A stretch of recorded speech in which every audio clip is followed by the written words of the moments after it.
I'm Shane. I'm Bo. We are your I fucked it up that time. It was his turn. We are your Kentucky Fried Critics. If you follow our Patreon, you'll get to see me do it first. That's why I'm laughing so hard.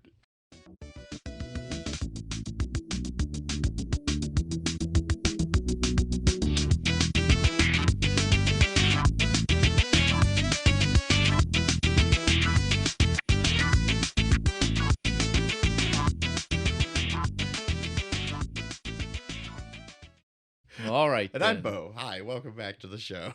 Let's get on with this. I flubbed that up. Well, you already said that. Now you double messed it up.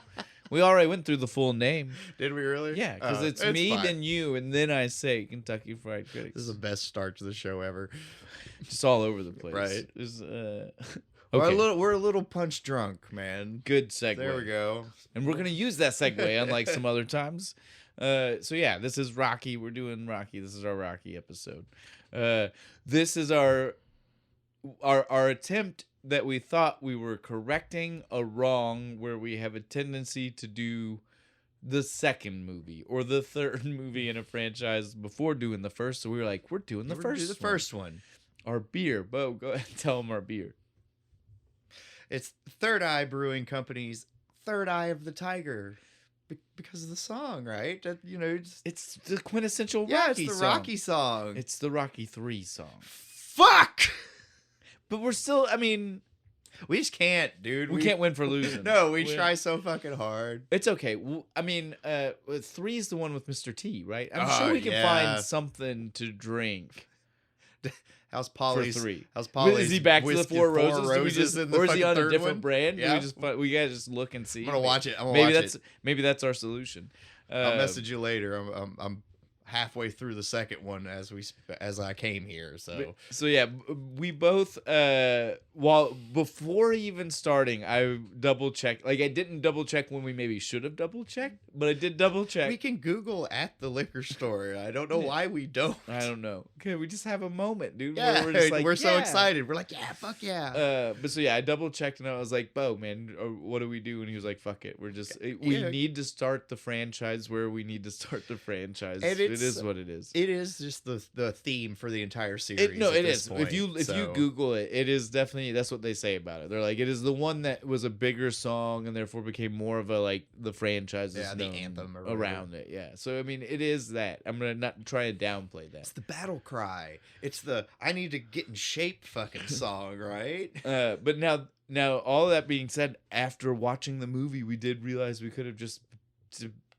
bought a bottle of Four Roses. Yeah, and called it Polly's a day, drinking right? the whole movie. Just fucking hammering. It's in his dude. pocket for most of it. He's just fucking slugging every it time back, you turn dude. around, he's just pulling it out. He's got a case in his room. We tried, guys. That's all I want to say is we tried. We will find a way to do the other movies. And again, like I said, three's got its own built-in things. We don't have to worry about the song. Because if we were gonna try to do the song for everyone, how do you find a song? Well, actually, I take it back. I was ready to say, how do you find a song for "Gonna Fly Now"? But doesn't Yingling have that like flight? Well, no, we could have just done. What was the company that did Flyer Red? Because they have a Flyer Light. We could have done Flyer Light, or like it's like a whole like little mini franchise of beers they have or something, right? Is that Flyer in the second one? It's in the second one. We could totally use Gonna that Fly Now. No, I think each movie has its own. Oh. Right, because it's like that's the whole point. Yeah. I mean, I'm Gonna Fly Now. The word might not be like, but I think the instrumentation is in every movie, like some part of the it counts. Yeah,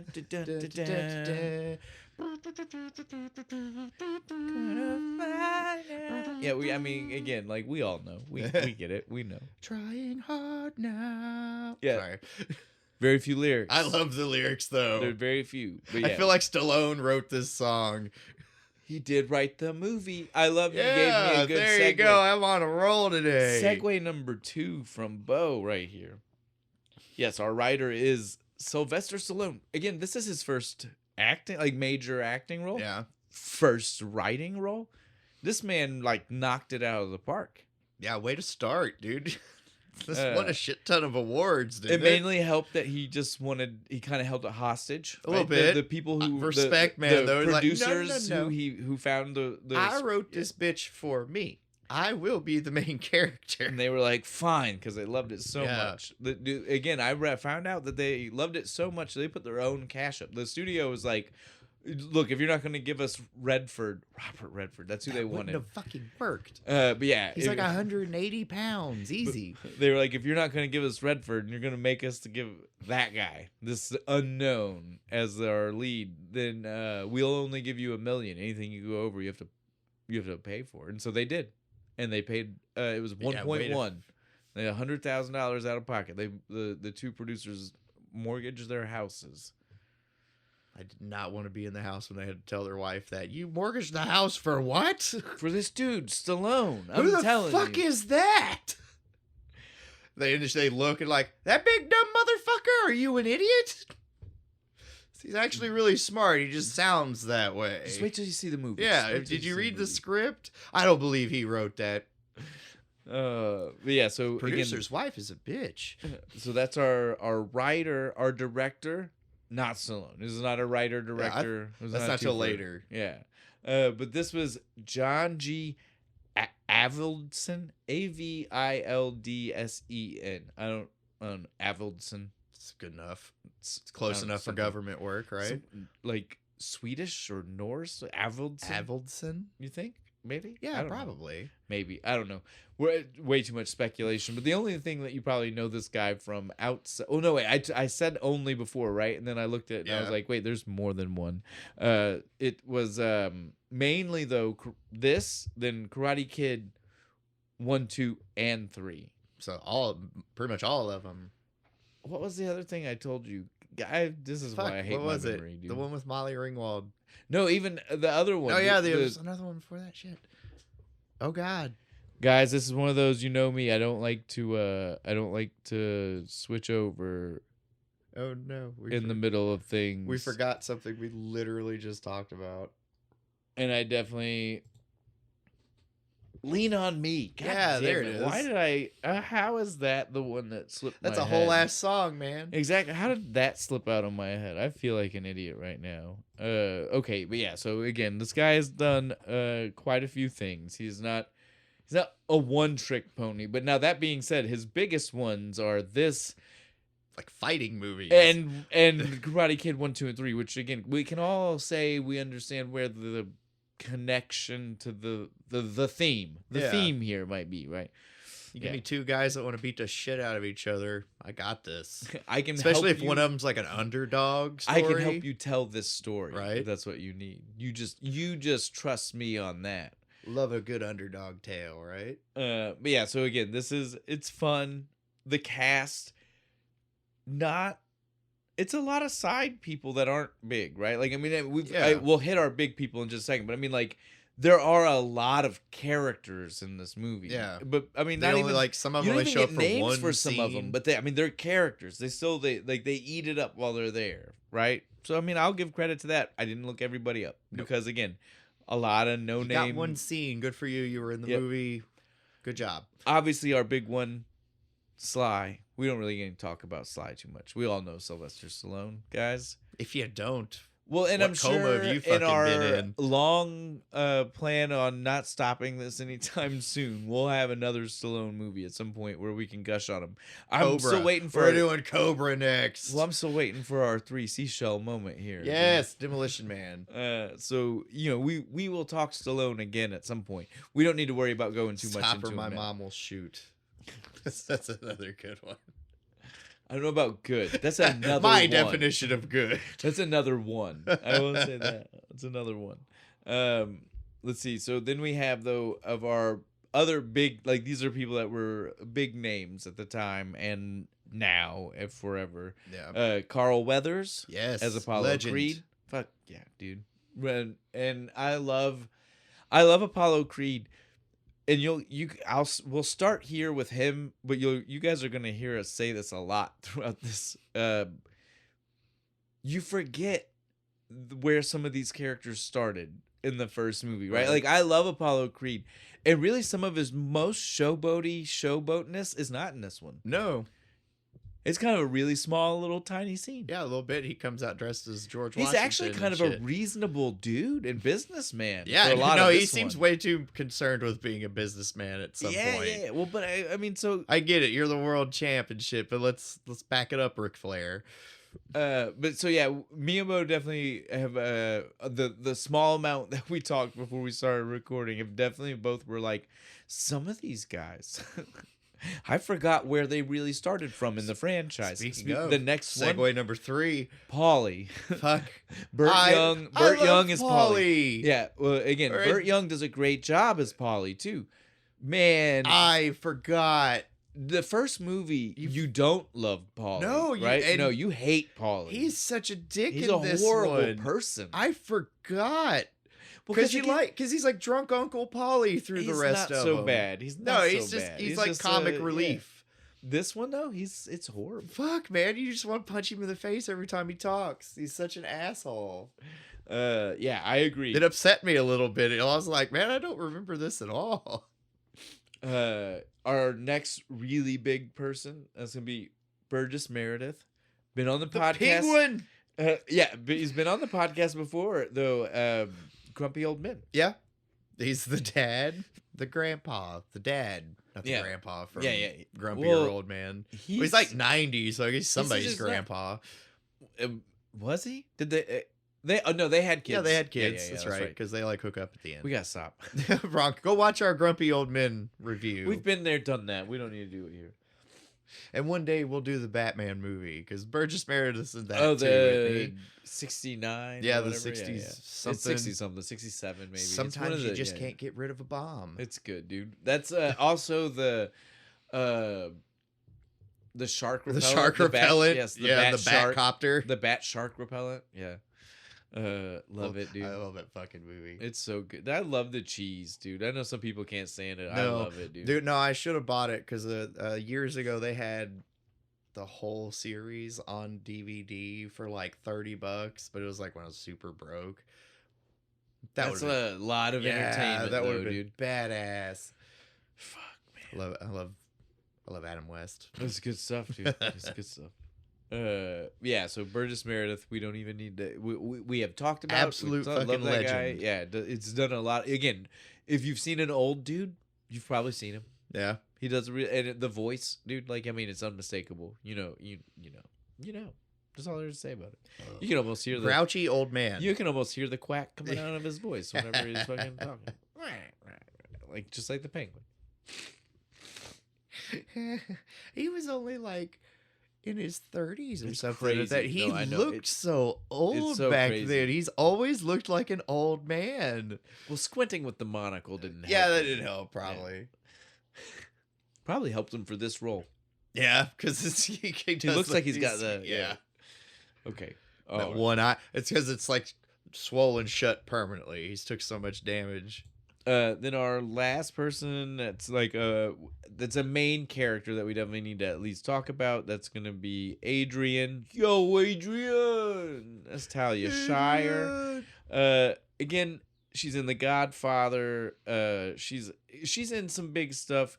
I will forgive you if you don't know her outside of Adrian. Yeah, because again, she did do it 5 times. She was in The Shining too, right? No, that was somebody else. Shelley Duvall. That's Shelley Duvall. I'm mad at myself. Yeah, it's kind of a big one. I'll let it slide. Let's just stare off into the distance into disappointment. She's done a lot of mob related stuff. Like again, like her connection to The Godfather is not lost on people. She is definitely still again Italian. Doesn't she get the fuck beat out of her in the second one? I think so. Yeah. Not the second Rocky movie, the second Godfather movie. Although, well, she almost dies in the second Rocky movie, but it was like completely different. Yeah, it wasn't Rocky's fault. We know that we've started the franchise. We'll go back to that. Skip it. We're gonna do the second one. No. We'll skip it and go to the third one. Yeah, there we go. Just to get it right. We're gonna. Hey woman. Hey woman. We're gonna trick the people. Let's trick them correctly. You want to see a real man?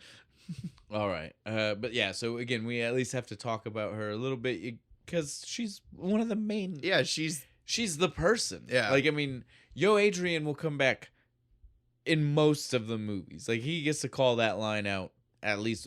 5 might be the only one he doesn't call it out, because the only time he really fights is that street fight at the end. It would have been kind of out of place for I don't a think Yo Adrian, right? Maybe there's like a flashback, maybe, or something. But again, like a true Stallone real did it, one. recorded it new for that one. Yeah. I don't. Second one's the best.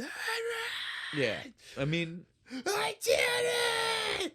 Doesn't he do it again after The Wrestler too? In 3, I can't remember. You know the part. Yeah, it's Hulk Hogan. Yeah, but it doesn't. I think he might do it after the wrestler fight.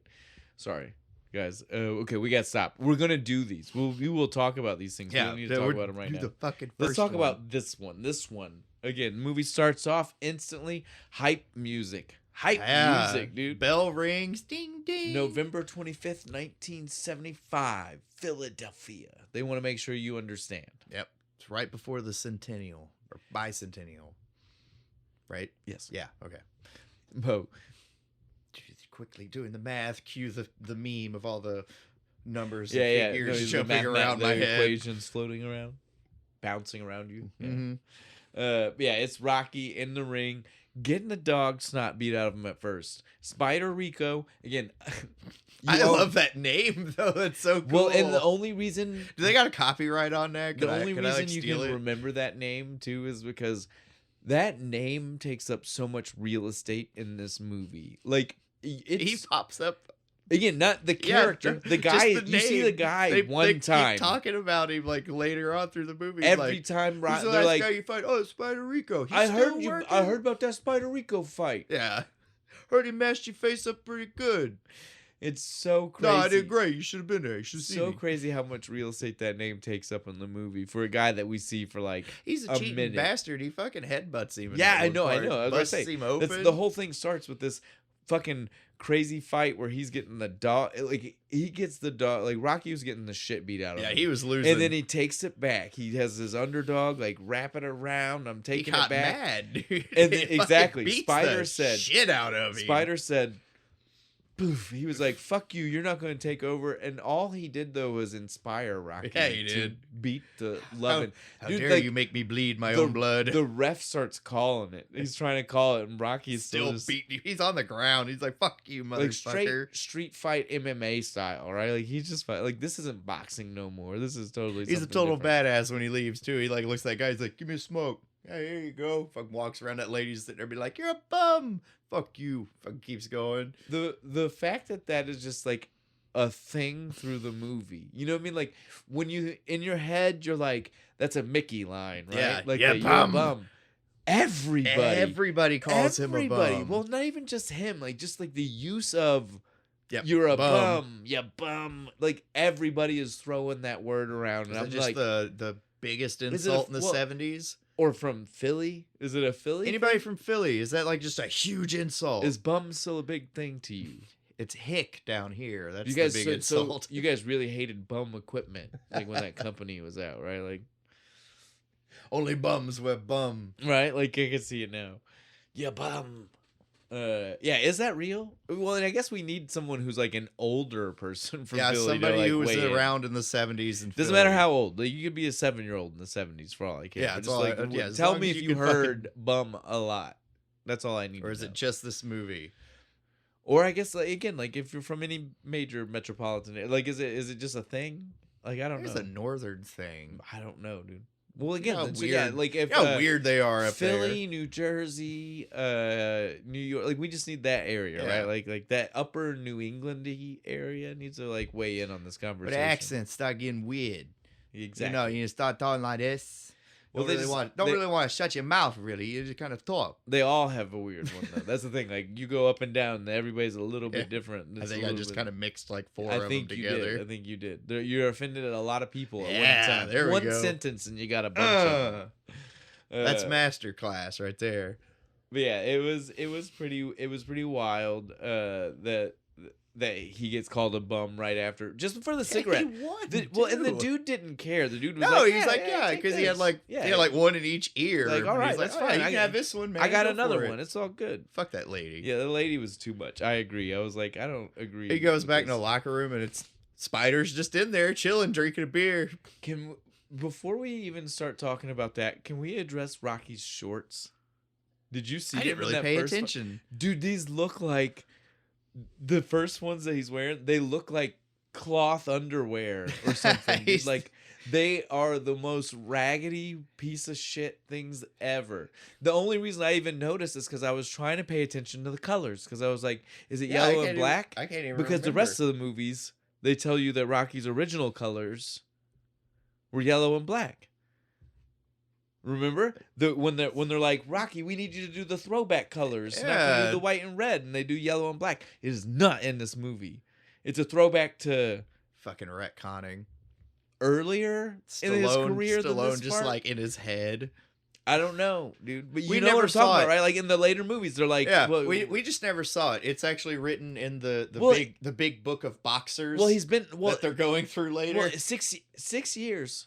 He's been boxing 64 fights, I think. Yeah, so later. I mean, maybe he did used to do different colors. Well, I mean, again, but they should have shown it on screen. The first trunks he was wearing were definitely just not dirty yellow, underwear. They weren't red and white either. Yeah, that's my point. They're not white and red. However you want it, whichever way you're supposed. Which one? They're brown, but they used to be white. You know? It was more like purple, like the color that things like when they absorb every cloth color into one. You know that weird faded purple color. I found this shirt sitting outside. Yes, that's what they looked like. That's the only okay. But yeah, he does then go in. Sorry, I didn't pay attention to the trunks. I want you to go back, and I want everybody else. Yeah, everybody else. I'm gonna go back and look because they are very. It's comical. It's comical how bad. Maybe if we pause it and look real hard, maybe it's the black and gold, and they're just like really fucking ratty.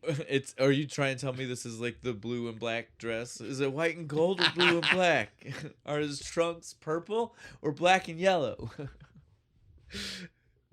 Sorry, I couldn't help it. That was good. Yeah, so you're right though. He goes into the locker room and Spider is like having the time of his life. He's just kind of chilling, drinking a beer. Who just like totally pissed him off. He's beat to shit too. He's just all black and blue. He just kind of looks over at Rock. He's like, you got lucky, right? Well, then he said you got lucky, and then he was like, but it was a good fight, man. Yeah, he still gave him his props. Rock looks at him like, why the fuck are we doing this shit? Now, you know me. Normally, I do the money conversion on things like this, and I didn't think to do it. Yeah, his math is wrong. It has to fucking Well, no, dude, that's whatever. He doesn't even tell us, like, enough to know if he's right or wrong. Because he only tells you, like, one of the percentages. He doesn't tell you, like, how he gets the other numbers. He's like, it's just this much. I just mean, like, I normally would tell you, like, what that is in today dollars. So we have a better idea. What was it? I wrote it down. Hold on. It's like $44.50. It's like $45 for him and $17.20. I think. Yeah, it was Spiders. You still get paid even if you lose in boxing. Yeah. But my point is, like, I didn't do the, because again, like, if we're looking at today dollars, we're like, fuck, neither of that's worth what they did. Fuck no, but dude. I didn't look to see what $70s in today money is equivalent to. It probably went a lot further, but still, getting that, I would say that beat up for less than $50. It still has to be, like, under $100 today money. Dude. I mean, you can leave this just for the patrons, but when I wrestled, I had one match, and I got fucking hurt. I got $50 for that. That's what right. I mean, like, and it kind of wasn't worth it. Everybody can hear that. I think the point is it's not worth it because again, like you heard him after he gets the money. When can I fight again? Dude said at least a week. A week. Yeah, it's like man. So if you're only again, he could never make that a career at the level he's at. Yeah, no, not what I was getting paid either. If I hadn't have got hurt and kept going. So again, like it's not worth it. That's why it's his hobby. You got to have a real job if you're gonna.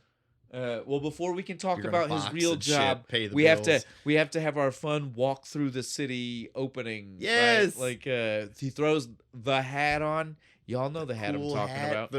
the morphing fedora the hat. amorphous blob of a hat. I love this. Like, I'll give it a lot of shit, but I would have a hat like this. I would love this hat. You can do whatever you want with the brim. You can just mold it.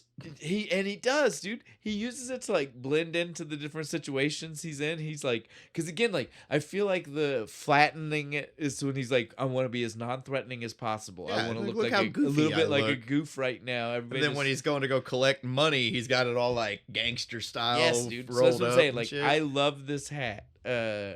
We see him roll through the street. He's just like he's not Mr. Cool, right? But everybody kind of knows they him. know him, and I think that's to show us more just like this is the neighborhood. Like everybody knows everybody in the neighborhood, right? Like, because he's not that special of a dude, right? Like No, again, like it's like fifth ring fights. Like yeah, these aren't like at best it's like, hey, it's Rock. He boxes. yeah, you know, Rock. Is he any good? Couple years ago, I think he might have been Yeah. a few years ago, but now he's just kind of a puncher, you know. if you'd asked me, I'd have gave you a different answer. Somebody from Philly, repeat that in that nice, cool Philly accent. It'll sound better. We see as he's walking through Philly that this is like, it's like all the we've talked about 80s New York City several times and like how iconic that look is. We all just know kind the of trashy. dirty, like newspapers floating Man, everywhere. Philly gives it a run for its money. Yeah, it does. It looks like a post-apocalyptic wasteland almost. People, especially when they come up on the dude singing around the burning trash can and Well, shit. the amount of graffiti on every corner is insane. Nobody's clothes are clean. They all look like they've just been working on a car. Or at least underneath it. I don't know if they Yeah. were working on it. They might have been robbing it. They were stealing the wheels and hubcaps right off the thing. I don't know. But yeah, the implication is, I don't know. If I don't think it was that bad in reality. It I couldn't have hope been. it I wasn't. really don't. In the 70s, for real, was it that bad in Philly? Philly people, let me know. And then he Put gets in the comments. Then he gets to his apartment and inside, and I don't feel any better. I feel worse. His apartment is jack nasty. I've had some jacked up apartments, but goddamn. The number of times we go back inside this apartment, and every time I'm uncomfortable. I am uncomfortable anytime that we have scenes inside I'm waiting his for apartment. like part of the wall to fall the fuck down. I'm waiting for Joe's apartment level cockroaches to come outside Yes. the walls in his apartment. Come dude. in there and start watching like cockroach porn on his Yes, fucking TV. I mean, it's bad. It looks rough in this place. You know what I mean? Like in the kitchen, which is wide open to every other part. And this Yeah. is like a open form studio essentially. Yeah, You know what I mean? Like it's all there's just no one there's big no room with a yeah, bathroom. Exactly. The It's bathroom is the only actual other closed off room. with a door. Yeah. Yeah. And so I mean, again, like this thing is jack nasty, but the cabinets and drawers that you can see in the kitchen area Air of this, quotes. yeah, Big air quotes. big That's- air quotes. that's Big just air where quotes he's- for everything. This is where in he this. stores his beer that he hasn't put in the fridge yet. But yeah, you could just see like the way like the paint had been worn off / grease stains on those things from like constant touching of Yes. hands. I was just like, God damn, this is nasty. And For it begs the blood question: stains. is it real? Was that because this? Was it Did just this have the kind of money where they had a studio do that, or was that did they just find put this a camera apartment? inside? I Yeah. hope it was somebody doing set dressing. I hope this wasn't somebody's actual fucking I hope apartment. nobody lived in there after they finished. Yeah, this. no, right? Like And I don't like. I get they would clean it up, but I mean, like, you can't clean the kind of no nasty that was in the walls of this place, dude. Rocky, though, you can tell, proud of what he has. Mhm. Proud man, loves. You This can is see it. my fucking apartment. I fought for it, literally. Because you know that's pretty much how he pays his rent is fighting people.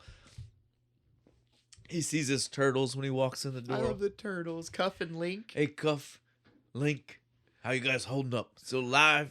Kicking in there? All right. You want to see your buddy Moby Dick? You go get Moby Dick. He's a little goldfish. Brings it over. He's like, if you guys could sing and dance, I wouldn't be having to do this. We stuff. see the big Rocky Marciano poster for the first time. Poster Yeah, my yeah. ass. It's a shrine. There are literal like Catholic candle prayers around this fucking thing. Hey, Rocky appreciates his namesake, dude. What he's a can we say? religious man. We see him pray all the time. Uh, I like the second one where he goes to the priest and they throws him a blessing from across the street. This also is one of those like subtle showcasing of like the musculature that fucking Stallone had at the time. Yeah. Dude, when he fucking just like gets into his apartment and he just starts like walking around and doing the like shoulder fucking rolls.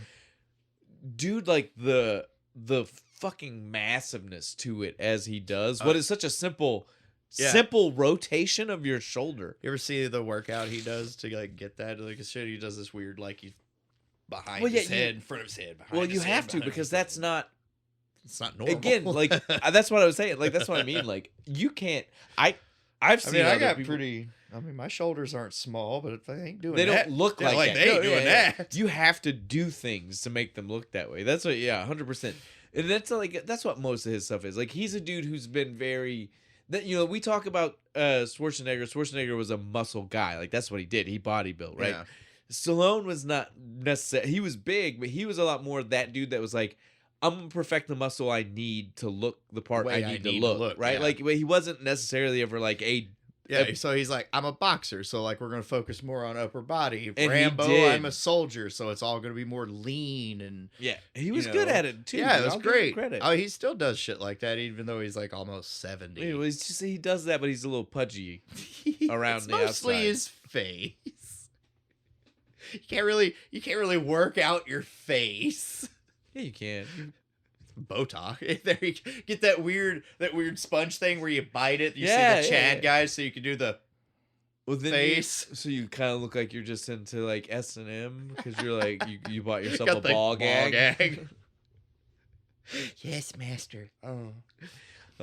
All right, but yeah. So the apartment scene though ends on like one of the weirdest. Again, talking about those things I don't remember from like. The super artsy part of the fucking movie. Crazy artsy scene, dude. I want an Oscar. Is all it is. There's like a full 30 minutes of this movie that could be cut if you like weren't going for the Oscar. There are lots of parts where you're just like, okay, Stallone, I see what you were writing here, and I like it, man, but. Well, it gets lost. Like it really does because no one remembers it from this. All we remember is like boxing shit, and not even just that. Like the franchise loses that. Like you know, like right now, there's this whole crazy self-reflective versus his family and who he is and where he's going and what he might be. I just don't want to be a bum on the street. You know, I want to be something. It doesn't. He's a caricature of that. Yeah, no. Later on, the second one's even worse because superficial it's like, and it starts with him being like, "Oh, I got money, so I'm gonna go do a bunch of dumb shit with it and lose all my money." So I'm like, "All right, you get what I'm saying." They lose this, whatever this was that he was trying to artsy warriors struggle that they're trying to portray here, or whatever they're trying to portray here. I don't even know if that's the words I would use. It's the only one I could come up with. After our little bit of artsy whatever of self-reflection, we get our opening to the next day. Rock's going down to the pet shop. Yep. First time. It's our first time to see Adrian. We get to finally like meet this person that's going to be, again, we know, because again, like this is one of those, it's like when you're as vested into a 19 movie it's not that bad, but I mean a long ass movie franchise. Up to 9, I think. Weren't there 3 Creed movies? There are 3 Creed movies, and then there's what, 6? 6. Yeah. So yeah, it'd be 9. They're almost up to 10. We need one more. We need one more. Rematch Drago versus Rocky when they're both old as fuck. We need 3 more. Do you remember? Oh, sorry. This is gonna be one of those like totally off. Well, it's off the fucking crazy record, but like I've once before mentioned that the reason I know Roman numerals is because of The Simpsons. It's because of the gag. At one point, Bart is like, "Oh, how do I know Roman numerals? Rocky 1, Rocky 2, Rocky 12." Rocky. We need 3 more, so that way we have the same number that there would be on a clock. So that way it makes the Simpsons joke. It's another one of those. The Simpsons tells the future. Yeah, the predictions. We need it. So yeah, like we need the last one. It can even be like Rocky Creed, so that way we can, you know, so that way they can put the Roman numerals in and get like pseudo jokingly get away with it. But I need there to be a Rocky 12. Yeah, just for that. I am down for that joke. Who do we talk to? We need to like start just spam messaging people from Hollywood our dumbass ideas. We don't care if I get paid for it. Just make the damn movie. So let's get back on. Oh yeah, pet store. We're at the pet store with sorry. Adrian. Sorry, I just. And she's shy, and he's trying. She's beyond shy. This is like she weird, dude. Down. Yeah. I do appreciate. It's like crippling social anxiety. I do appreciate what the director does with her character, though. Like the transition of like her uncomfortableness now and the slowly like evolution into like who she actually supposed to fucking be. Well, who she is by the end, dude. Like she is the self-confidence change. Yeah, no, you could hold up pictures the like beauty before and difference. after. You'd be like, no, they're not the same actor. And it's done really well because it is very like slow, and other than the glasses themselves, like it's real easy to all of a sudden just be looking at me and like, holy shit, what? When did that happen? Because it's not like every scene you see her like drastically different than the last one. No, it's like subtle tweaks between each time until it is it's like full on change. It's like that here she like kind of sort of maybe smiles at his dumb it's like shell shock joke. It's like that 90s let's fix the girl up fucking cliche teen movie thing happening, but it's just not in that type of movie. The sexy librarian, as soon as she takes her fucking glasses and lets her hair down. The confidence just slowly and it's all Rock. Yep, it's all because of him. He's a good dude. Okay, let's get back on track. But yeah, so he's at the store. This is before we get all of the things that we just alluded the shit to, we just said. the love that they have for each other. This is when he's still trying. He's trying so hard too, making up his own joke. I will give the man credit. He is formulating writing his own jokes just to come down and tell this lady. And they're corny and they're horrible. Because again, like that's the thing. Like you don't get what he was doing the night before when he's like moth, flies. Fuck it, I don't turtle care. food had more flies than moth. And then when you hear him talk to her, you're like, oh, I get it. He's rehearsing a joke. And that's insane. It's not a bad joke. It's just stupid. And then her pet shop co-worker who's on speed. Bitch. Did you see this bitch? Yes. She comes in like just she's around this place. She's on something. But yeah, she immediately comes in telling bad jokes already. Seems a little early for that. I was like, damn, bitch. What the fuck? She smiled. It was working. In all fairness, it was just a smile and not a laugh. I mean, from her though. I agree. After you get to know her for a while, you're like, that was the smile's pretty good. That was as good as a guffaw. Where there are full conversations without her making a goddamn facial reaction. So yeah, like he's not talking to her at all. He's just trying. It's the next time. Yeah, the next one. It's horrible. I feel so bad for him in the next one. Yeah, this one wraps up basically here because the girl that comes in and cockblocks is like, "Hey, I need you to go take care of the clean up the cat litter down in the basement." Now she did though. She did turn back and give him the linger look. Yeah, she did. She is into him. She's just so shy. She doesn't know how to showcase it. She's so shy. Yeah. She just completely shuts the fuck down when he shows up. Now we finally get to see Rock's fucking job. His actual job. His job, dude. It's a job. He's a fucking enforcer for a loan shark. You better pay your goddamn bills. He's actually not that bad. No, he's actually the good guy. He's the guy you want to run into. We've made the joke before, the hooker with a heart of gold. Yeah, he's the leg breaker that does not want to break your legs. I mean, he is there to totally. He's such a nice guy, right? He was like, "Look, I don't want to have to break your thumbs." Yep. I mean, I'm not emotionally invested, man. Just give me some money. And so he's like, "I got 130." Okay. I mean, you're 70 short, man. You better fucking plan ahead better in the future. Dude tries to give him his coat. I love that. He's like, take my it's coat. It's worth $50, $60. The fuck it is. He said, keep that. I don't want your coat. As he's walking away, the guy's so frantically, I mean it though. You can have it. Come on, we'll tape my thumb up. We'll fake it. Gazzo will never know. Now, Rock should have turned around and took him on that. I don't know. Gazzo throughout this movie seems to just kind of know shit. He constantly says that. He totally would have saw through it. I know. People tell me He's like, I hear things. It's like, God, who the fuck are you, man? For a guy that everybody else refers to as a 2-bit loan shark and like a low man on the fucking mob. No, fuck no. Gazzo is running some serious shit. No, dude, for real. Like, if he's low on the fucking total, show me the guy who's high, dude. Like, that guy is a drug king. Like, for real. Or like a that guy's pin, got the right? president in his pocket, fuck right? me, because Gazzo's good, dude. and good, like really good. Good. No, like legitimately. People give him a lot of shit, but he doesn't.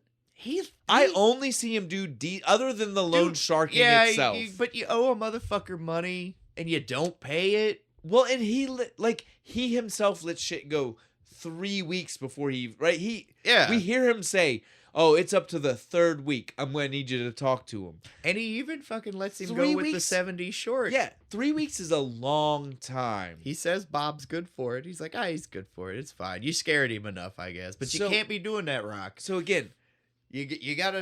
I think Gazzo's actually pretty all right. I do too. And he like legitimately cares about Rocky. Yes, like he's always like, see it through the movie a whole bunch of times. You get enough food. You sleeping enough. Yeah, let's save. He's almost like his uncle or something. Let's save some of that. It was definitely We'll save it. I'll go too far into it right now, but you see more and more of it for sure. Like their relationship's good, and that's what we see after he failed to collect the money. The car ride was exactly everything we just said. Yeah.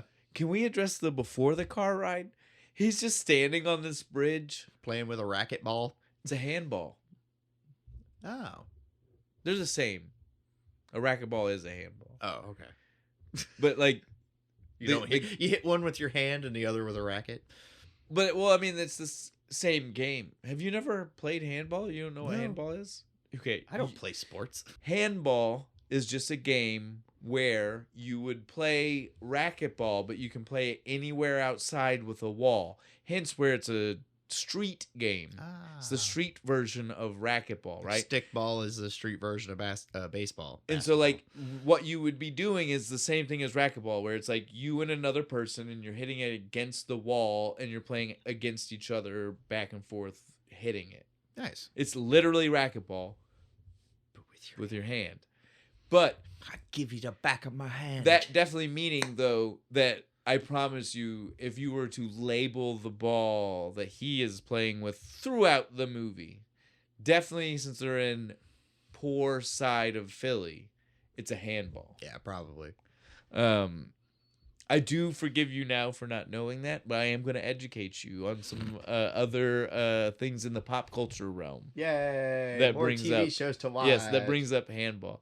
I love the handball because we see it through the entire movie, and it is never used even as a handball. I feel like he's just using it to try and like keep hand-eye coordination because he'll throw it up, catch it with another hand, and toss it back and forth. And I love that you're trying to come up with an in-movie reason. I feel like it's just there because outside movie, Stallone just didn't know what to do with his hands.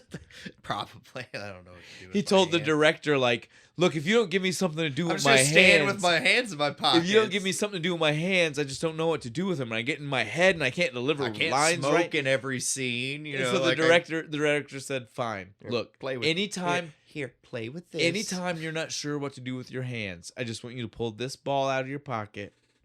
Just play with it. And do whatever you feel is natural. Treats him like a 5-year-old. Did you get your ball, Rocky?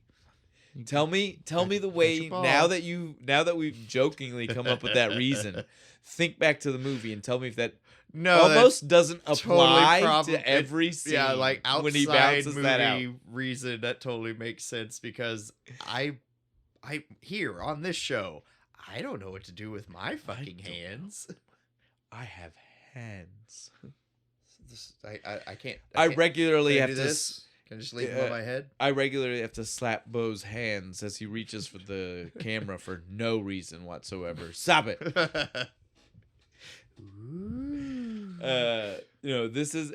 This was great though. Like we already said though, the Gazzo conversation the first time you may not get those warm vibes from Gazzo. He like half-assed chews him out for not breaking the guy's thumb. He's like, you can't do that. You know, they're going to think I'm running a charity here. He just doesn't really even get in any trouble. Now, I will at least give Gazzo credit because the driver dude already, I hate the driver. Dude, fuck the driver.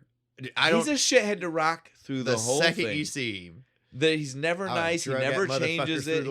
He's always a douche. To a dude who could beat the shit out of him. Yes, the absolute dog shit out of him. But that's why I will give Gazzo credit, because even when he wanted to talk down to Rock, he said, dude, pull over. He talked away. Like, he did not give that guy The extra fodder yeah. to use against Rock. Haha, you got in trouble. Right? Like, he totally waited. It didn't look like Rock was getting in trouble. Like, the way the conversation happened, it just looked like they were talking. You know what I mean? Like, even the loud part where he yells at him, he's like, oh, how do you spell that dude's name? Look it up, Rock. Well, I hate that he said look it up in a dictionary. Fuck, that name's not going to be. Phone book. That would make more sense. You say look it up in the phone book, Rock. Maybe he meant to say directory. I don't know. But dictionary was... Yeah, that's... I almost guarantee... Now watch, we're going to go look and Del Rio's in the dictionary. No, listen to me. Off. No. The worst part about this is Stallone wrote that line. He did. Like, I was about to be like, maybe it wasn't written that way. But as the writer who would have been standing there with the guy, he's the one that made sure it was delivered correctly. So that is the way it was written. Yeah. This is not an interpretation issue. This was 100%. He said, look it up in the dictionary, Rock. Maybe in Stallone. An era when phone books were still delivered to your doorstep. I don't know. They have the big book of boxers later. Maybe there's big book of loan shark people. And they call it a dictionary. Yeah, he just goes to the library. He's like, oh yeah, there's all the people who owe money. That is another thing that we got to talk about while we're talking about the scene with Gazzo. I wish we had more time with fucking glasses wearing Rock.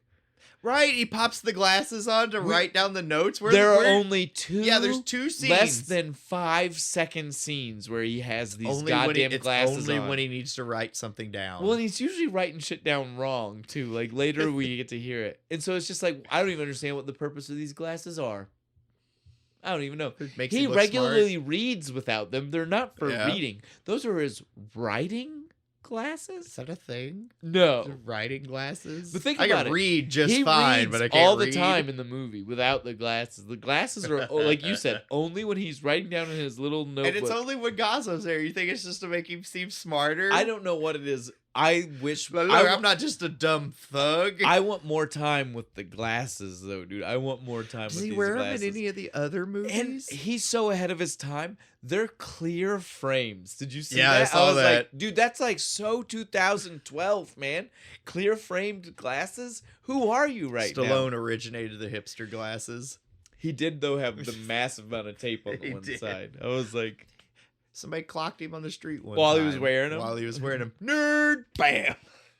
And then he threw his jacket off. Yeah, it was like, hey, I ain't no damn nerd.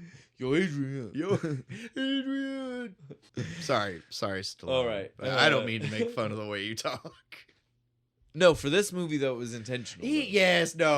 He's cranked it up to 11. Well, Stallone's not got a Philly accent, and he's trying to do a Philly accent, and he's got a weird accent of his own that's already, like, almost unplaceable. Yeah.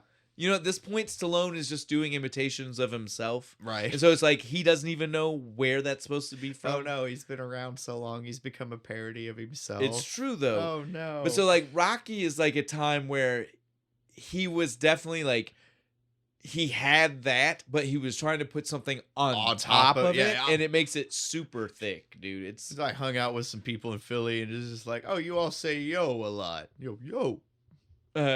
Yeah, so after he leaves there, he heads towards Mickey's, right? Yep. I love that we get to see, like, he already has kind of shown us boxing is his pastime, but now we see just, like, how much of his life his pastime is still, because he literally was like, we saw pastime, work, straight back to pastime. Like, he literally, like, got dropped off. Up a lot of his life. He did one tiny collection, barely.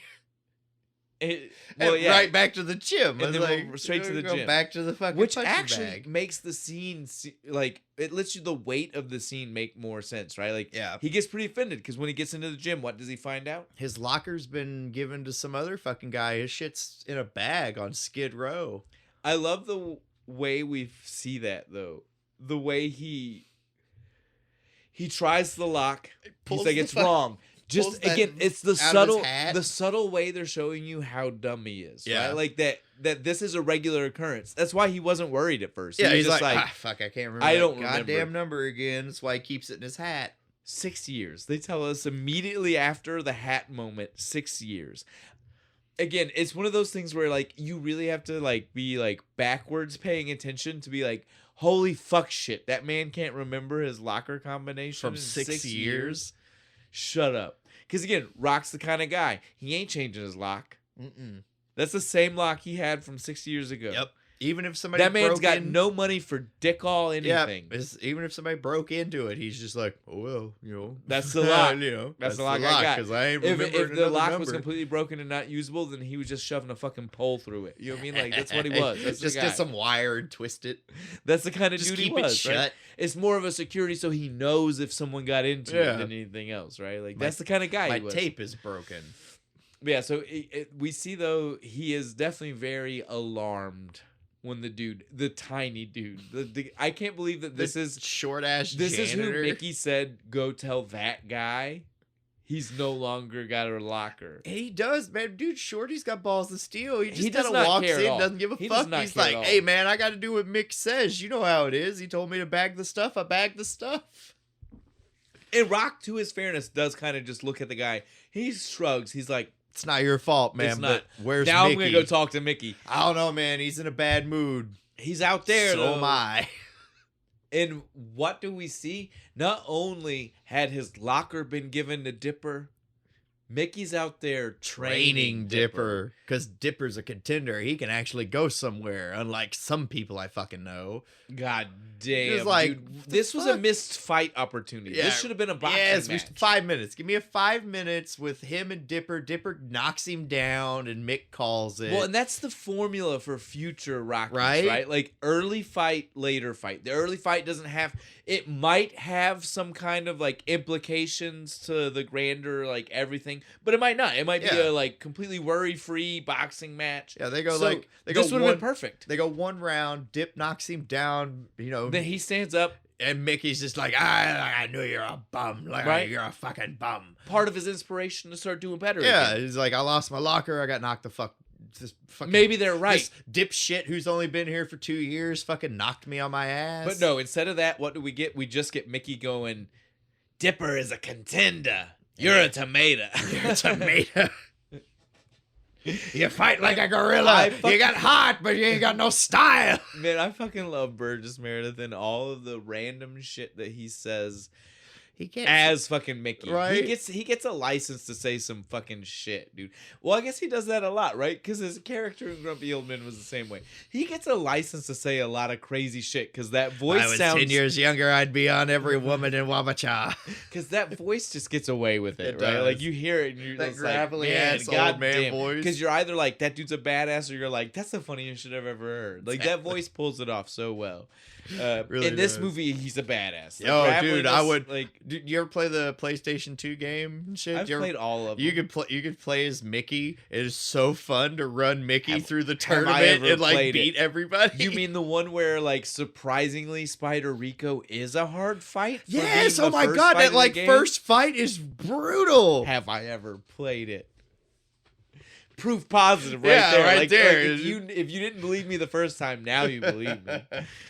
Yeah, okay. It took me to no. I almost threw the disc away. I was like, no, fuck this, dude. Fuck I get Spider. All of my friends. We were all so excited. We spent forever making our version of Rocky to go fight the custom story mode. Shit? Yes, stop it. And then the first fight, and we were like, "Who? Oh, we passed it around." Oh, stop. This is a video game conversation for another day. We need to do PlayStation 2, and we can bring up the Rocky game specifically. Back on track though. Mickey though totally just he doles out some fucking verbal punishment to Rocky because he is very upset with him. We don't really get basically I'm very disappointed. Well, we don't get to find that out for a that's while. The next one. Exactly. Right now he doesn't really know. Rocky just you're a bum and all you fight are bums. Rocky is finally just like, fuck that, I'm out the door. Well, because they talk about Spider Rico. They mentioned Spider Rico. Who was your last fight? Did you win? Yeah, who was it? Spider Rico. He's a bum. Everybody I fight is a bum. Well, aren't they? Exactly, I love that. Aren't they, though? Come on, I won, though. Give me a little credit, damn it. Now, in all fairness, though, I will say Mickey is right. Fighting, even at the level that he's fighting, without talking to the guy that is clearly your trainer. Yeah. Like, he had a box. Like, they glaze over the fact that that's what that conversation was really about, right? Yeah, you had a fight Mickey was like, that I didn't know about. Yeah, did you have a fight? Because I should know if you have a fight. You represent my gym. Right? Like, that's how it works. Like, you represent my gym every time you fight. And I feel like the movie should have made that a more of a point conversation, right? Like, not kind of iced over that's why he was mad. I guess we're supposed to assume that people just people knew the boxing world a lot better than today is a day and age where like the internet exists, and so like people do understand worlds like that way easier. Back then, though, in the 70s, that we're supposed to believe that the average moviegoer just knew enough about boxing to know that like you kind of like like you are representing the gym you're trained by. Yeah, I don't think so. That guy trained you to fight, right? Like, I don't think so. I don't buy that. Then we go back to the pet store. Oh, Rocky, I guess. Do we have to? This one's so awkward. No, this was like we hinted at earlier. This was the one where she literally, and it's awful because he needed someone right now. Yeah, because he lost his locker. He really, I wrote it. He's like, he just wants somebody to talk to about this, and he wanted her to be the one because he wants. Yeah, he cares. And she's just acting like he's not there. Literally, it's a 5-minute scene, and she does not react to his presence one time. He is speaking to her. He is almost downright yelling at her. Like, and she doesn't flinch. She doesn't blink in reaction to any of it. He's talking. He's pouring out his soul. Right. This boxer dude is talking about how he loves the colorful cotton candy look of these birds and how it means something to him. And she is just totally blank to it all. She has to have some kind of like... No, she does. No, she's got she does, right? Like, because like, there's a couple more times through this movie where he does shit like this, and she's just kind of like, "Oh," and then just goes back to what the fuck she was doing. So then, fucking Rocky finally just says, "Fuck it, I'm out." He just leaves. I'm gonna leave. Like, it's okay. And where does he go? To the bar, looking for her brother. Well, he wants to know why she won't fucking talk to him. He's like, I go by every day. I got a joke. I have interesting stories. I buy the turtles and the shit. And she acts like I'm not fucking there. Paulie doesn't help though. No, Paulie's such a dick here. No, this whole thing is crazy with Paulie. From Get, dude. The dude at the bar being like, he's in the steam room, in the bathroom. I love that he called this shitty bathroom a steam room. But then we go in there. It's so full of piss, it just steams. Well, and we go in there and we see like the weirdest dynamic between him and Rocky, right? Because Rocky brings him a glass to pour some of his own beer into so Paulie to give can to have Paulie. That's wild, dude. Paulie's got a problem and Rocky just kind of fucking helps him. Then we can address the fact that Paulie is standing in a bathroom with no mirror. He keeps combing his bald head. He keeps bitching, I killed the motherfucker that broke the window. Like, but why are you still acting like there's a mirror? He's staring directly into at the wall. Combing his hair, acting like there's a mirror. The bald spot. And then what does he do? Because the sides are fine. No, it's that one hair on the top. What does he do when he's finished, though? Put a hat on. Shut the fuck up. Why were we combing our hair like that? Why did we spend 5 minutes in the steam room just for him to go and put a hat on his head? So he could bitch and establish that he's a crotchety old drunk. That's the whole reason. And it does, though. It definitely sets up. It gives you an idea of first movie Paulie. Like we said, Paulie in the franchise, you have a different opinion. I love Paulie. Paulie in the first movie, he never gets better than the opinion you get of right here. Now it's he never elevates past it. Nope. You keep thinking that maybe he's gonna learn from the shitty stuff he does. If he does, it doesn't happen on screen. Best thing he does in the entire movie is lift the rope at the end. And so Adrian can get in. That's it. That's after he's done a lot of fucked up shit. So that does not make up for it. And still managed to make some money off Rock. Of course. Fuck. Yeah. So like we said, it was It's wild. I don't even understand like why him and Why are Polly you are friends with right, this dude? guy? When they're talking though, like you said, the whole conversation was like, "What's the deal with your sister, man? Tell me about your sister. Yo, ain't like what's the Adrian, man? She's a loser. She's stupid. She could be. She's almost 30. She's gonna die alone. I'm almost 30, or I am 30. You're gonna die alone too. That's why you're perfect for each other." Dude, the way they fucking go. But then we hear Polly. So what about this job? Can't you give me a job, or at least let me talk to Gazzo? Yeah, talk to Gazzo. You're like, I'm good. I don't care about this. Like, man, I don't know. Like, well, that happens a lot. Yeah. You don't really want to get your friends jobs because, like, what if they do bad at it? It makes you look bad. Listen, Rock, you just gotta listen to me. I'm telling you right now, tomorrow, I'll fix your problems with my sister. All right, tomorrow I'll get you a date. Well, me and you will go talk. It's gonna be good. You come over Thanksgiving. It's gonna be good kind of turkey. It'll be great. And then the fucking movie does everything in the world to help you forget that it's Thanksgiving the next day. Nothing about the way we transition from that moment helps you remember. First, we go to Apollo Creed on the news, on the bar. The bartender's like talking about it, and Rocky gets straight pissed. He is bad mouthing the guy. Yeah, a little bit. He's like, hey, he's the champ, whatever. Well, because apparently the movie doesn't do a good job of setting this up, but apparently Apollo Creed has done exactly what he is offering to Rocky, right? Yeah, like, he took his shot and managed to fucking beat the champ. So yeah, now he's on top. And so Rocky even says, "What do you do? What have you ever done to get on top?" The bartender was such a dick. I mean, I own a business. I don't need to try. Yeah, I make money. I'm just trying to make my money. Throw like, here, add that to your business. What are you so offended about? All right, you want me to take a shot? I'll take a shot, dude. Wild scene. All the liquor around this guy, he grabs a bottle of Seagram's. Hey, I mean, it was right there, but still. Dude, gin was pretty big in the 70s. The lime gin's pretty good.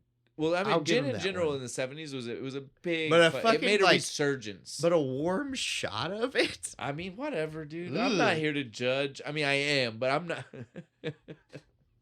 At least put it on ice. Jesus. After he gets pissed off with the bartender, he's like, well, fuck you, I'm leaving. He walks out and he's like, I'm gonna stomp.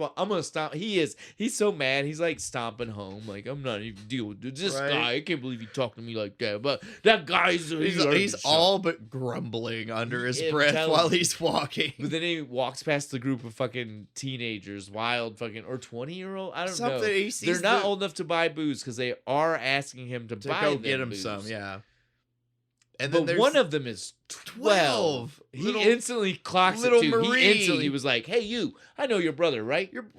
What the fuck are you doing with these dumb shits? Fuck them! You come with me." He walks her home. Gives her the speech. The whore speech. You know, when I was a kid, there was a girl. She was the youngest on the block too, and she it was like she got a reputation. You know what I'm saying? Even though she really wasn't, but like the reputation was everything. So like everybody thought she was a whore. You gotta worry about what people say. She's like, I'm 12. He's like, that's all I'm saying. It doesn't matter. You can be anything. She's like wearing this shirt that looks like she's stealing catalytic converters out from underneath cars. It looks like she just got done cleaning the grease trap in a kitchen. Like it's now the only thing gross. I will agree, like Rock's approach was horrible. His advice was sound. His speech was a horrible speech. It was. The advice behind the speech was totally fine. The taking a 12-year-old away from 20-year-olds trying to buy booze, walking her home. Great. He gets her home, and what does she say? Screw a big you. Fuck you, buddy. Screw you, creepo. He is the least creepy person you have interacted with all day, girl. That seems to kind of break his spirit, though, a little bit. He's just like, well, I'm telling you, who the fuck are you, creepo, when giving she was advice? just left a bunch of 20-year-olds trying to get her boozed up, the guy who walked you home is the least creepy. Yeah, he's the least creepy one of them.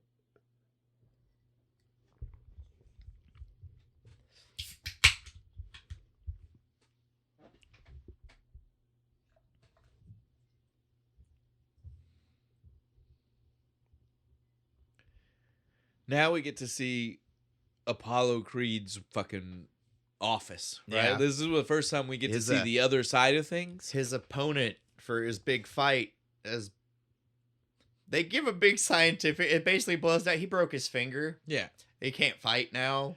Well, but then they also immediately after that insinuate that that's bullshit, right? Because like again, they're like, dude, you're just so on top of your game. Nobody's gonna fight you. Like, what are we gonna do? They're scared because they know they're gonna get their ass whipped on national TV. So what the fuck do we do now? And so like they're just like, we got to figure out something, dude. Like we got to figure out something. This though, like we already a little bit made fun of how he's like a business dude. Yeah. More so than he is a boxer at this point. Yeah. He's more of a promoter now. Now we make fun of that. This was genius, and you got to give the man credit for coming up with his own gimmick idea, and it being that good, and off the cuff, out of nowhere, and totally like saving this whole thing. They were everything, dude. He was just like, guys, I got it. America's the land of American dream. I want to sell them the American dream. Although this isn't the American dream because this is like fast money. The American dream is that you work hard to get there, right? Yeah.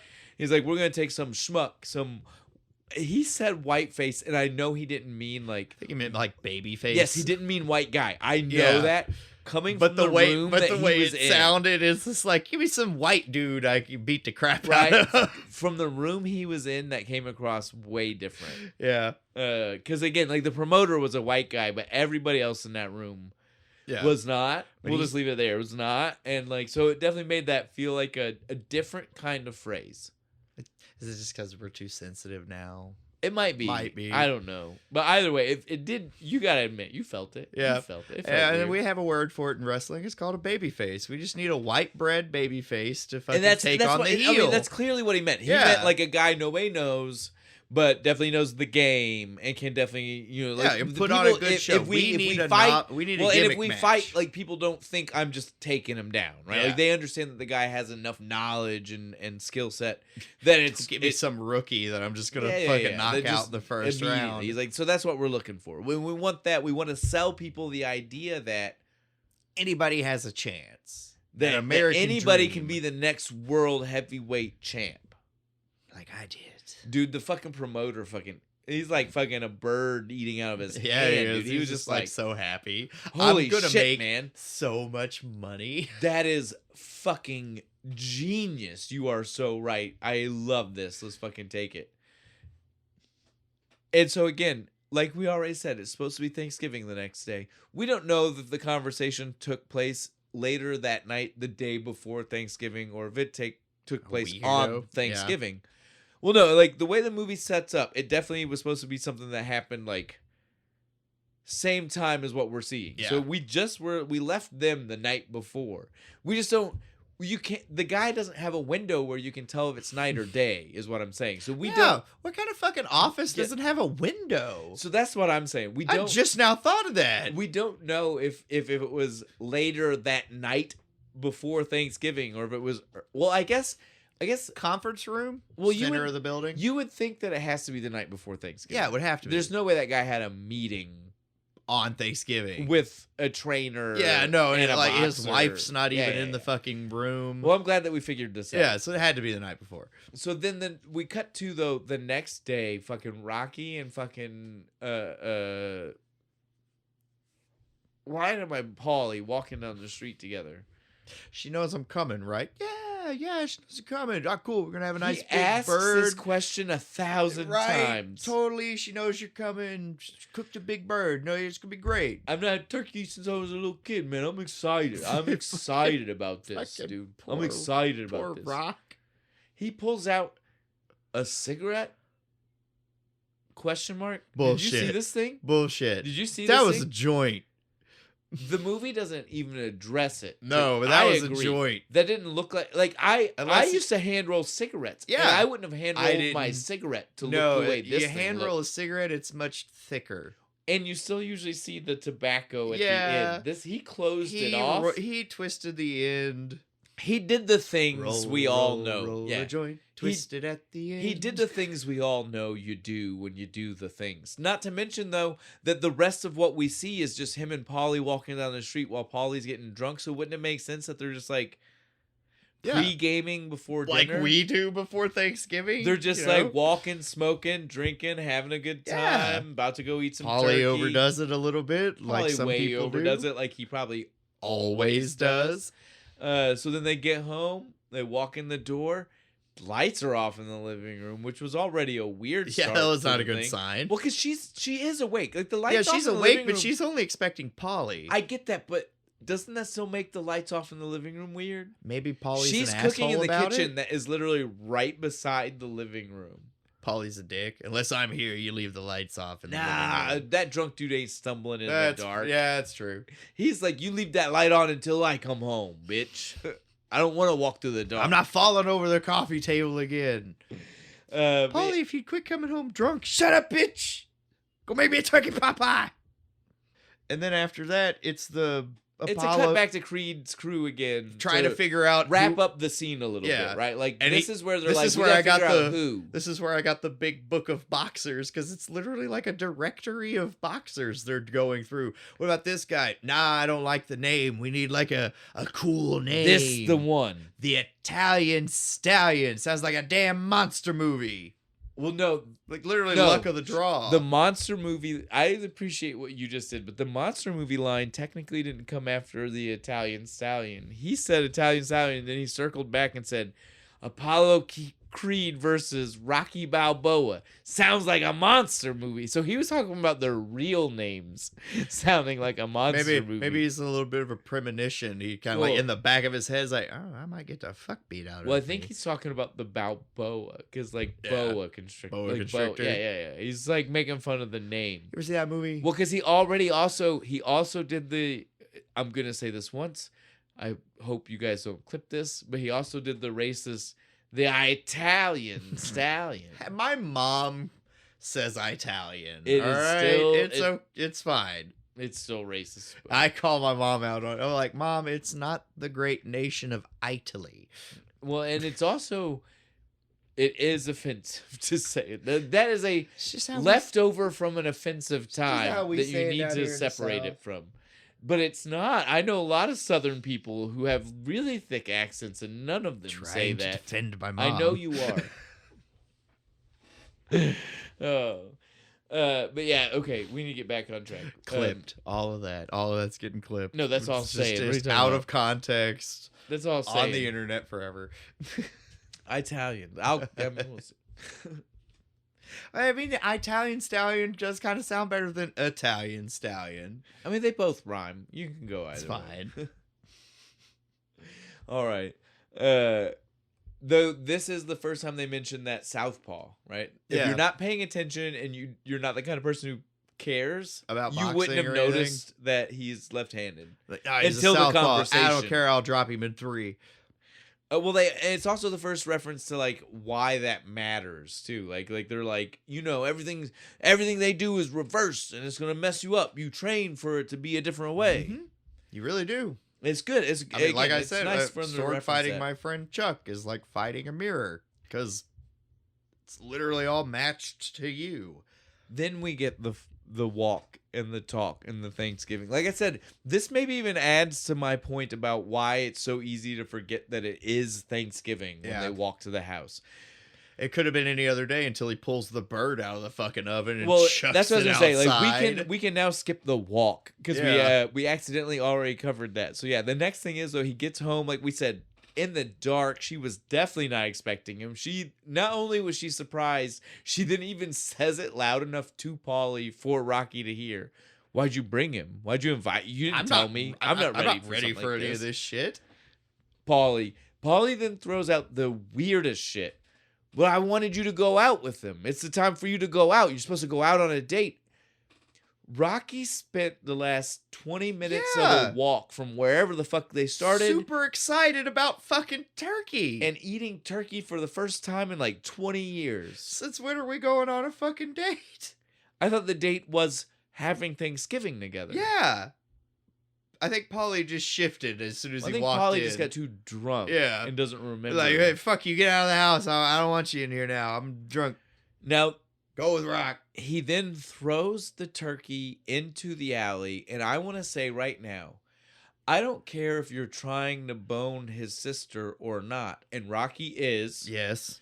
But either way, I'd have beat the shit out of him. That's a step too far, dude. When you're a dude who is Rocky. Yeah. And it's definitely not a worry in your head about if you're going to win. Yeah, no, dude. You're one shot. Polly's going down. For you to not drop the guy. Sit there. He just sits there like nothing. Just do. Well, and then he lets Polly come back greasy handed with turkey. You hungry, Rock? And then touch him. You see him? He like rubs that greasy fucking hand all over the leather jacket. Go tell her something funny. Go be funny. You know how to be funny, right? All of it was so awkward, dude. Fucking poor Rock. Like, man, I'm talking to a door and you're an asshole.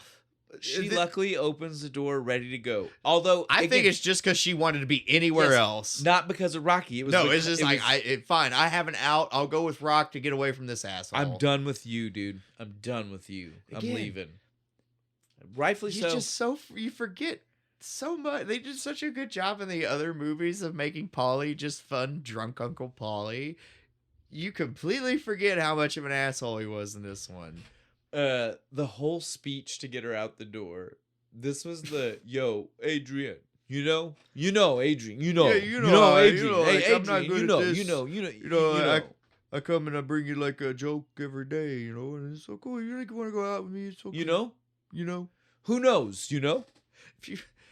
I think he just added those because there's no way he wrote that it many was in the script. It was bad, right? Like all of the romantic scenes, quote unquote, in this movie are fucking terrible. Stallone can't write romance. No, he can't. Because what happens, they walk out the door and the very first line is them talking about the fact that it's Thanksgiving. And then, like, she is saying, like, it's Thanksgiving. And he just goes, oh, maybe to you, but to me, it's just a Thursday, yeah?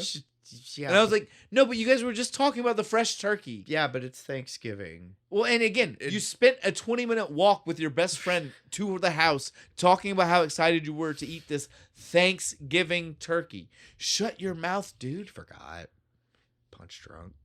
Something. Forgot what day it was. He's like, oh, yeah, whatever. It's fine. He's the most amenable guy in the fucking world. He just kind of goes with everything. Takes her to the ice rink.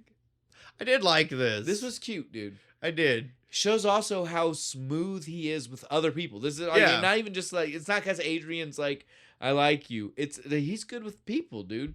He walks up to this fucking Zamboni driver and is like, look, you let me in. Yeah, fucking like $9, $8. Nobody's here. It'd be great. Matter? Like $10, $8, $9. Come on, man. You have the rink to yourself. Give me $10. All right, fine. What's it hurting anybody? And then he doesn't even skate. I love it. She's skating, and he's kind of like jogging next to her on the ice. But does that not show some athleticism, dude? Yeah, to not because those are like smooth dress shoes, right? Yeah, like that's not like there's no traction on that shoe. Probably actually harder, like probably way harder. Crazy workout. We should try this. I bet it is. Like running with slick shoes and not fall down, dude.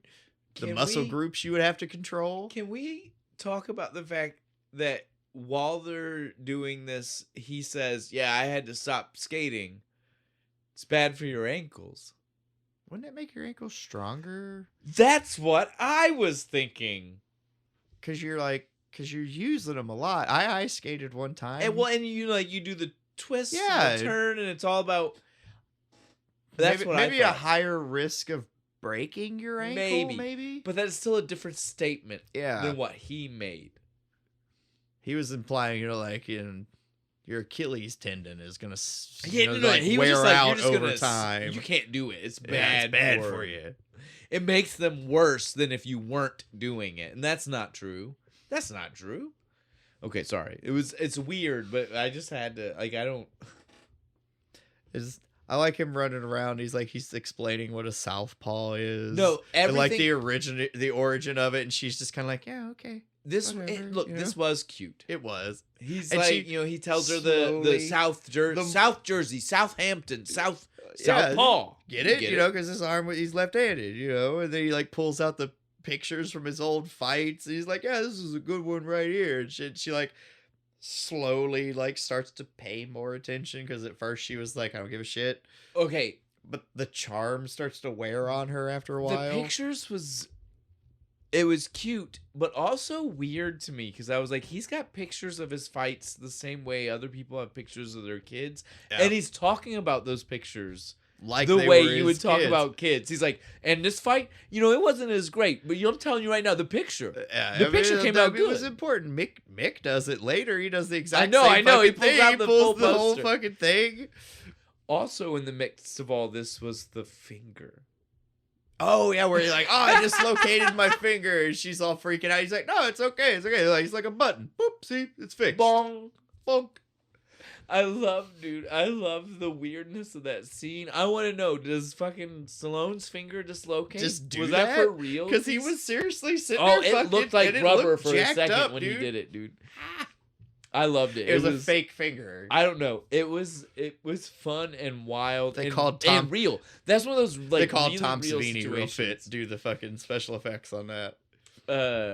Yeah, once they're done though with all of the fun little date there, they walk back. She walks him to his house. Shouldn't that be the other way around? Right? Shouldn't he walk her home? Yeah, because they get to his front door and he's like, "You should come in," and she was like, "I'm just gonna go home." Which come on. Which obviously implies the whole walk to his house. That was the thought of what was gonna happen. Maybe kiss me on the cheek, and I'm gonna go fucking home through the downtown Philly by myself as a woman. Yeah, we should have done this the At other goddamn way midnight around. on we? Thanksgiving when people are probably drunk wandering the streets. We should have done this the other way around. Yeah, it was a horrible. I don't idea. like any of this scene from this point.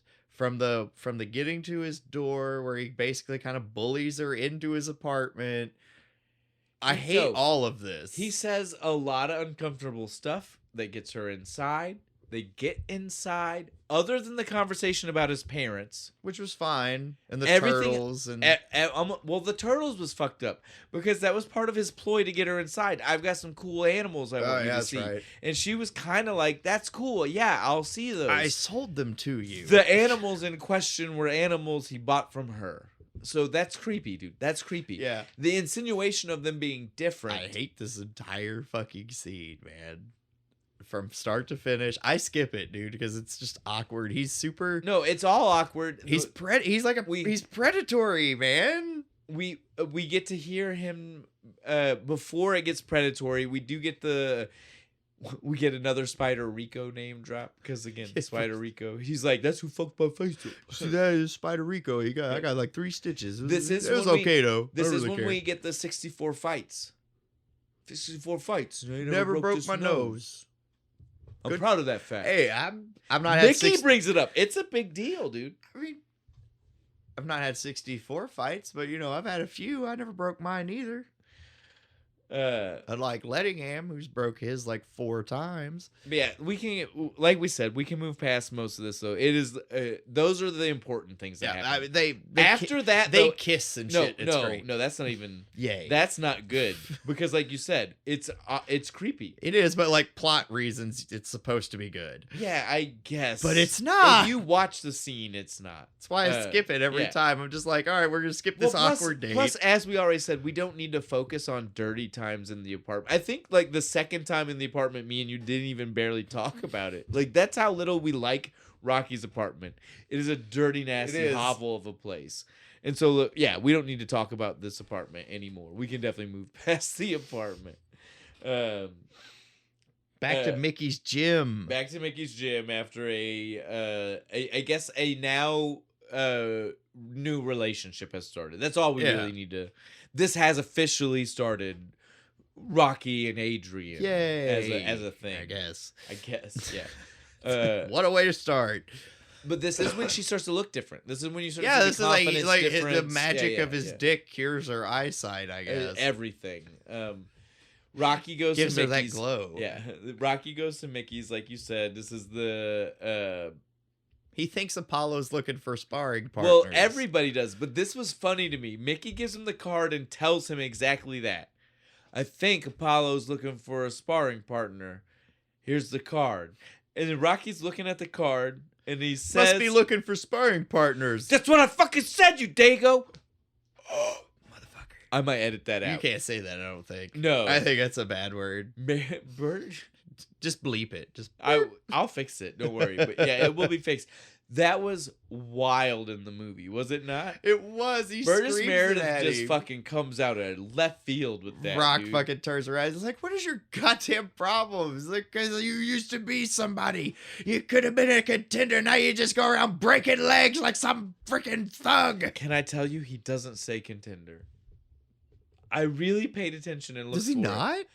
If he does, it's not this line. It's later.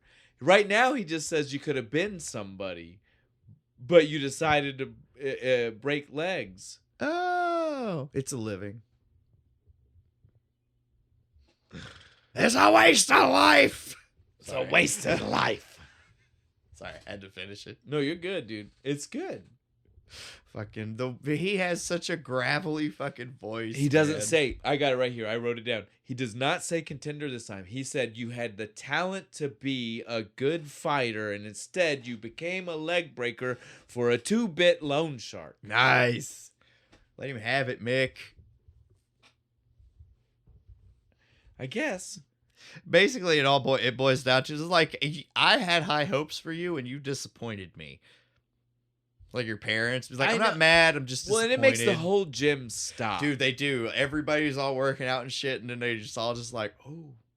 Everybody freezes, dude. So, I mean, like, it extra... So, I think we can go ahead and talk about it. Next time we see Gazzo is when he wraps up the part where I was going to say this. Gazzo's like a father figure, right? Yeah. Like he's totally like, we don't know when, but Rock's dad died when he was younger. I've been kind of taking care of him since he was a kid. But Mick is also that guy. I feel like all of this stems from the reason he hates that Rock is with Gazzo is that Mick feels like slighted because he was also the father figure. He chose that guy over me. That's what I dude, feel I like didn't it even all think, comes I back to didn't it. even think of that. That's awesome. Because like Mick is just like he was yeah, like, that explains I was the kind of training like you were with me all the time and somehow it explains the guy? sudden turn of Now like I'm done with you. Now Fuck that you. being said, like we have already said, Gazzo's a a good nice dude, guy. He like He's even a good after dude. like Apollo picks him up. Well, from that's the what thing, we're about. Well, he offers to pay for his training. That's and what I was shit. gonna say. Let's go ahead and do this. We can do the next part real quick. He goes. He speaks to the manager or the promoter, not the manager. Mr. He goes and speaks to the Juergens. promoter. And when he's speaking to the promoter, Rocky is still down because of the fight with fucking Mick. He's like, "Look, man, I'm telling you right now, I'll be a great practice fighter. Yeah, I won't take no cheap shots or nothing. I'll just do what I'm supposed to. We'll spar. He'll be practicing. It'll be good." And the dude's like, "I don't think you understand." He's laughing. He's like, "I don't think you understand." Like I'm offering you a shot at the title. How would you like to fight Apollo Creed? He straight lies. Apollo has seen you fight. He wants you. He picked you. And Rocky's just kind of like, nah, I'm crap. You got a manager? I'm crap. I can't be fighting that guy. You got a manager? No, I ain't got no manager. The way that promoter's face lit up when he didn't have a manager, he was like, said, "Oh, this is good for I'm gonna fuck him over everybody." so bad." Right? He totally had that look like this is good for everyone. Yeah, Rocky's lack of confidence here bothers me a little bit. Just it's awful, dude. He's just like, no, I'm not worthy. Just totally awful. Thanks for the offer. But they kind of talk him into it. He takes it, dude. He takes it. Because when else are you going to get a shot at the title? So now we can skip. We don't need to worry about when it actually happens. We can go ahead and talk about the Gazzo. Like you said, after this, things start to open up for him. Yeah. He's the contender. He goes on the news, and Apollo's like, hey, this is the guy we're fighting. And we'll deal with more of that in a second. We'll just deal with the Gazzo right now. Because it's the last. We don't see Gazzo after this. Not until the fight. When he's like in the audience. Barely count. Yeah, because it's kind of more. It's just he showed up. It's like a nod to be like he is here. But Gazzo at this point, again, this is a man. The 50 was nice, but you still gotta admit it's not that crazy money, right? Like in the 70s, it's probably a good date, right? Well, it was. That's what it was for. This time, the dude gives him $500. Now, I don't care, dude. $500 today is still a That's like my whole paycheck. If you were going to tell me you're just giving that to me out of the blue, I would still be like, fuck yeah. I'd dude. be like, yeah, So thanks. I definitely know in 1975, when Rocky still had, like, again, let's not forget, he didn't have a locker, but his stuff was still in the gym. He was still allowed to use Mickey's gym.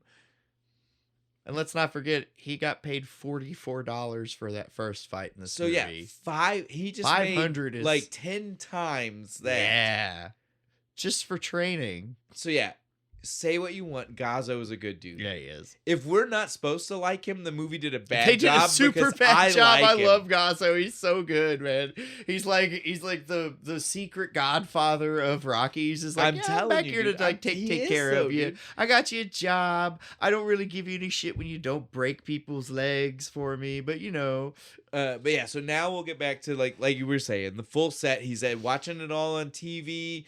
Again, we don't see it, but we can get the vibe that this is just like the Rookie of the Year, where like 18 people are watching this. All the people we've seen him meet along the way are watching. They're like, Rocky on God, TV. It's him. Especially that Mick. Guy, he just broke his arm, and now he can pitches like a dream. It's totally got those kind of vibes, right? Like it's sort of like, again, this guy who's a nobody out of nowhere. But Apollo starts like making fun of him. Dude, Paulie gets mad. Dude, Paulie's always like, punches lugs out. Fuck him talking shit like that. And Rocky's trying to be like, hey, don't bother me. It's all right. It's all right. It's all right. It's okay. It's good. It's okay. I'm just happy. I'm just happy to compete. He's eating this apple. Dude, that apple looked fake. Didn't it? Like a wax apple that he was cutting. So not real. Like, so took me out of the entire scene. He eats it though, so it had to be a real apple. Gummy? I don't know, dude. It does not look real. Marzipan. It's a fucking marzipan apple. Something. Tell me though, right? It's not just me. It looks fucking weird. It doesn't like, and he chews it weird, like it's gum almost. Okay, I'm glad it wasn't just me, because I was, again, like I said, I was taken out of it. I was like, that's not an apple. I wasn't gonna mention it. I'm glad you did. But yeah, while they're we'll get off the apple. While they're watching the scene though, he's like, Adrian, wait, there's a surprise coming. You gonna love this. You're gonna love this, Adrian. And it's just him on the TV going like, wait, before it's over, let me yell at my girlfriend. Adrian. Yo, Adrian. Then the guy starts pushing like, oh, what are you pushing for, man? What the fuck? I love it, man. It was so fun. It was such a good time. Fucking TV ends. Paulie, you should fuck that guy up. Yeah, just like immediately. Just like, you beat the shit out of that guy talking shit about you like that. It's not a big deal. It's not a big deal. He walks outside. He looks at Adrian. He goes, Adrian, you know when I said the stuff on the TV didn't bother me? It did. And then he walks away. Again, you're just like, why did we even need that? Did we need the like, we all know that we know it that bothers everybody. It doesn't matter how good, what your confidence level is. It's going to bother you when people say shit. No fucking way. We don't need the confirmation to his woman like, I was just lying. It does bother me, Adrian. But next up is my favorite scene in the entire fucking movie. It's when Mick comes to offer to be his manager. On the door, dude. Hat in hand almost. Like, come on. Like, he's spilling it. He's telling Rock every bad thing that ever happened to him because he didn't have a manager. Listen, and then he also tells Rock, like, and this is a freak occurrence. You are lucky. This has nothing to do with who you are. This is not your talent. I got 30 other boys in there who would die for this, and they deserve it more. And I know 30 people beyond that. You lucked into it. I know 30 people beyond that who got a record that says they could do it. Here, you got this chance. Dude, I love not the best sales pitch. No, Mick. I love Mick with the raise him up, but drop him back down. Like, you don't let him. You don't want him to get a big head. And that's what it was, dude. Like, and if you pay attention, you can tell that that's what it was. Like Mick was like, I have to do this conversation very specifically because I can't let him get full of himself. Right. While telling him that he needs me to be his manager. / head trainer / Mick has like 1,000 jobs. It's so crazy. But at the same time, they're a bunch of poor people. So yeah, you do it all, like man. Mick's like, give me. So I get 10% as your manager, and I get 5% as your trainer. Right? So I get 15%. 15% as your fucking advertising agent.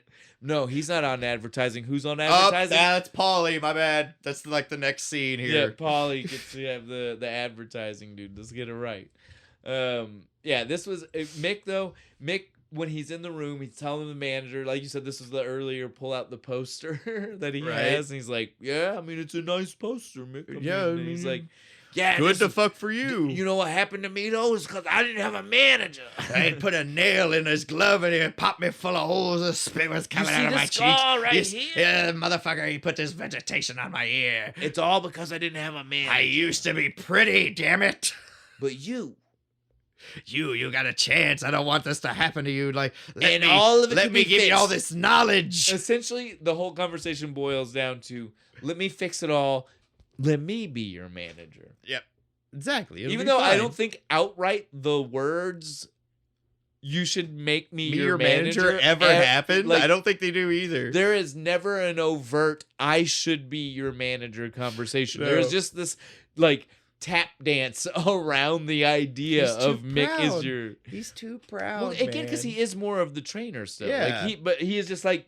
He essentially just telling Rock, like, you can't go into a situation like this without somebody looking out for your interests. You were going to get fucked because over these so guys bad, dude. Don't care about your interests, right? Like, he's you know your buddy, the loan shark? Yeah, he ain't shit. These are real sharks. Well, he's like, you think these guys care, but they don't. Yeah. Like they're going to make you feel that way, but they don't. No. You need somebody who does. But does Rock listen?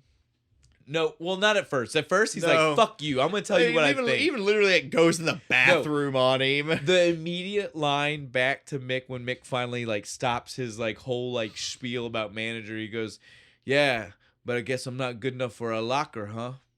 I was like, God damn, the immediate bringing up of the locker, dude. The look on Mick's face was just like, fuck me. Shit. He was like, I guess I should have done that first. Yeah. And then had this conversation with you. I should have let you come to the gym and somebody give you the locker back, and then I should have said try this. This definitely seems out of order. I fucked up right now.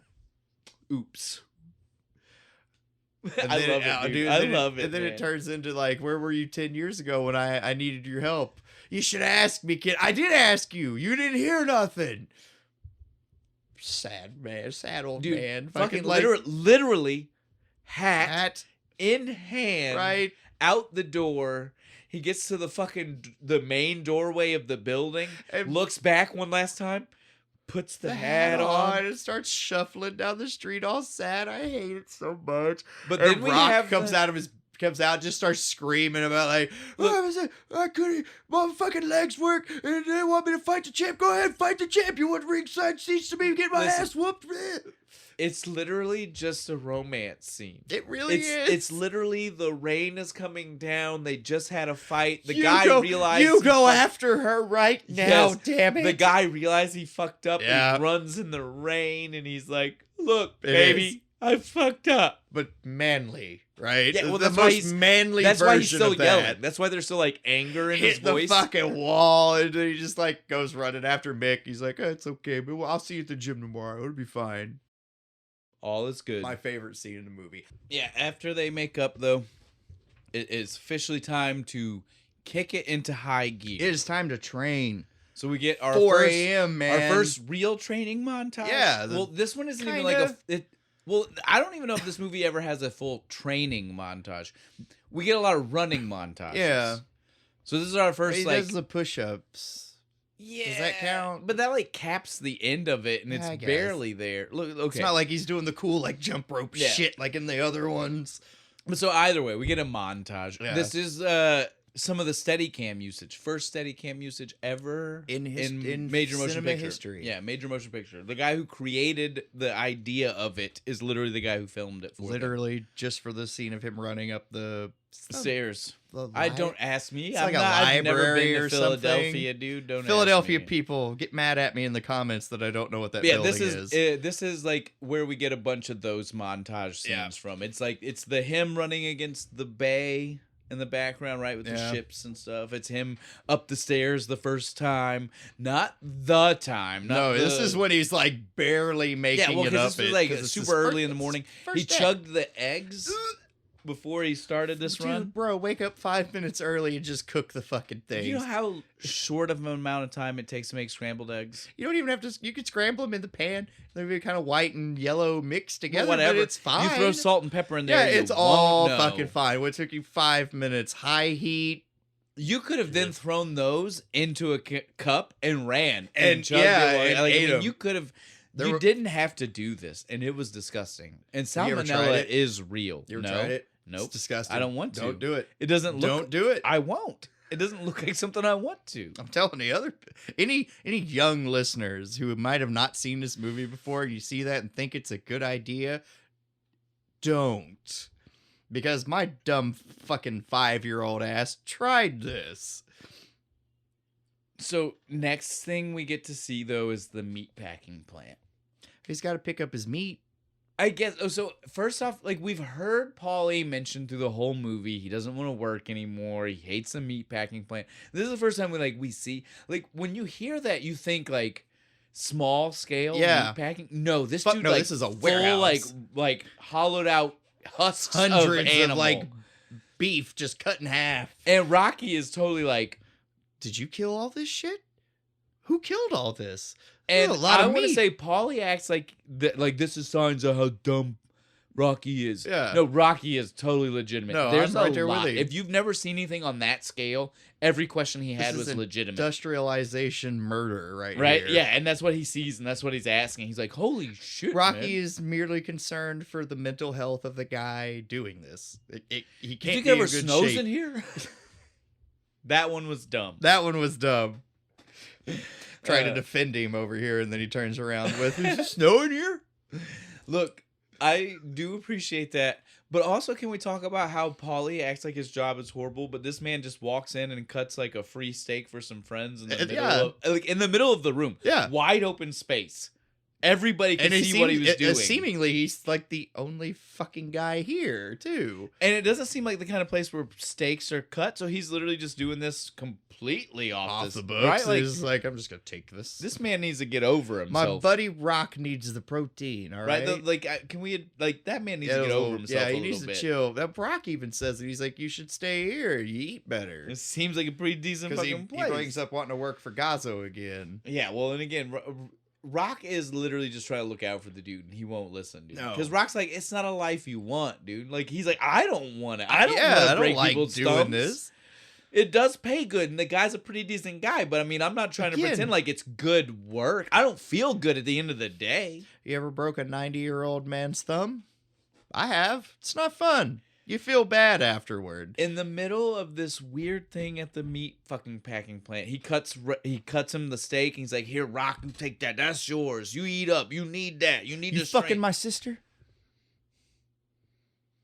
Again, it's so weird, because Paulie goes between, like, he like goes between wanting them to get together, wanting Rock to be his friend, wanting Rock to help get him out of poverty / working in the meat factory. To then accusations of hatred, evilness, and like just downright, like, he even like ends it all, because he starts off with the asking about, are you fucking my sister, and then he transitions that into, are you getting me a job now that you're a big man? Yeah, and Rocky just, again, he kind of just like blows it off like, that's some silly talk. I don't have money, and he doesn't. The man would. Paul, you have a house. I live in this shitty fucking apartment. Like, the idea here is that Rock could possibly win money. Not that he had. They're not paying him before the fight.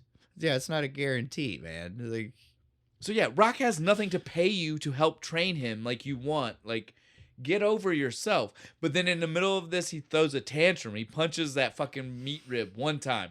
It wasn't even a good punch. No. Barely contacted, right? Like, it almost slid off to the side. This whole place stinks of your steak, bro. Rocky looks at him, pushes him out of the way, and says, oh, let me show you. You want to talk about punching this?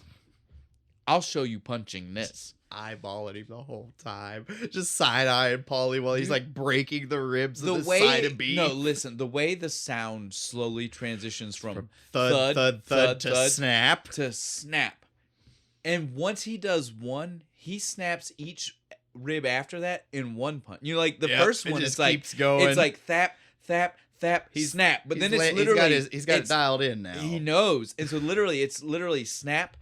Snap, snap, snap. He breaks 4 ribs. The fear on Paulie's face. Well, because again, dude, have you ever cooked a beef rib? They're fucking huge. They're like that. They're like 2 inches wide. And a beef and kind of like triangle shaped. Beef back rib too. Yeah. Right? Like, because, like beef has the in the front and in the back. This is a back rib. Yeah, because think about the carcass. And, what you're looking at. You're seeing the spine there. So what he's hitting is 3 inches of bone that you just snap. It's like snapping through somebody's femur. It's like punching through one of them tomahawk steak bones, right? You know what I'm saying? Like, that's the kind of thing he's punching through right now. Got some fucking power, buddy. I wish I could punch that He hard. finishes bloody fucking hands, dude. Stares down Paulie. You understand? Like, no words. No, just like you understand what just happened here. You get my point right now? Do not fuck with me, Do you understand me? And Paulie doesn't. We'll address that in a minute, but Paulie does not. He dumb fuck Paulie is. He's lucky. He's a lucky dumb fuck. He tries to play it off here, though. Yeah, well, he's like, hey, you do that to Apollo Creed, they're gonna throw us in jail for murder. Yeah, he tries that again. He's trying to act like they're so friendly. Like it was so friendly. Like it was so friendly, right? Like then we get to see him go home, talking to fucking Adrian. She's trying to bandage him up. Like, baby, you fucked your hands all up. Let me fix it. Let me clean it up. It's fine. No, but please, baby, please. You want me to rub you down? Make it better. Mm-hmm. Right? Like, she never overtly says sex, but the implication is there. And he definitely is turning her down for sex. Yeah, I'm in training right now. I can't be doing that. Well, he doesn't go there fast enough, though. He dances around it, and she gets, like we all know women might, she gets very offended at the fact that he is just like... They really don't handle rejection well, do they? Again, he was so nice. He really was. He wasn't a dick about it. And then finally, though, he had to use the real words, and he was just like, "Look, we don't bone during training." Yeah, it's bad. It's bad for the. In all fairness, this bitch should be fine with it because he has already given up cigarettes and booze. Like the man should give. Like she should understand. Like it was just the next progression. Also, point C, he looks gross. He does. Is sweaty. They almost imply he is clean, but he is not. He looks if he showered, nasty. he put the exact same sweaty fucking clothes back on.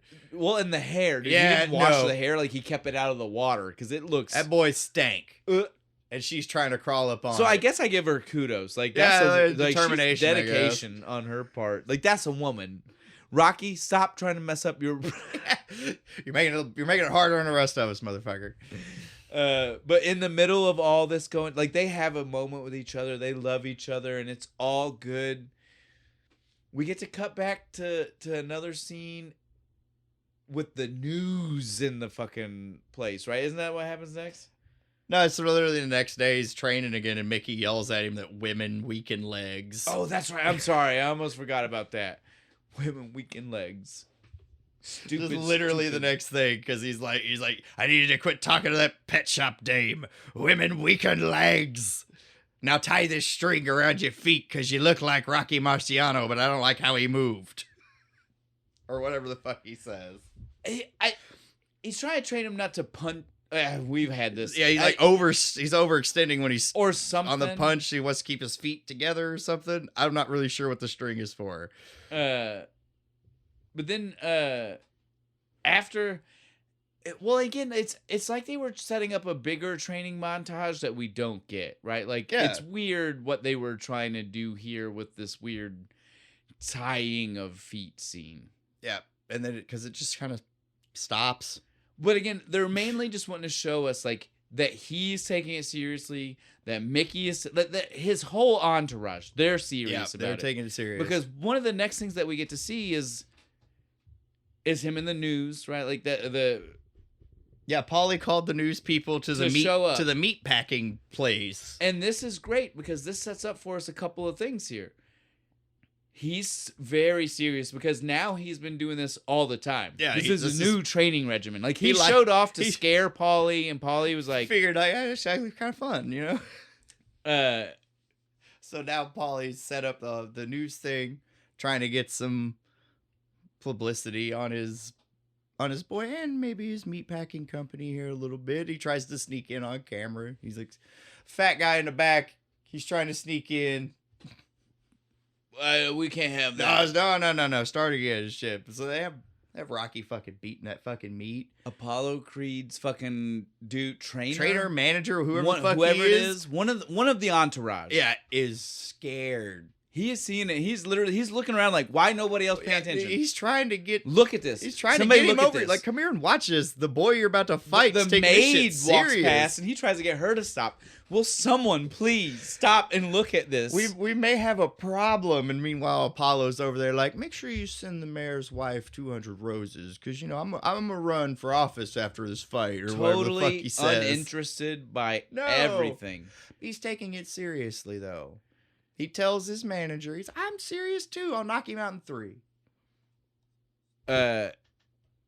So this next scene is when we get butt kiss, right? Is this when butt kiss My gets given? favorite useless scene in the movie. No point.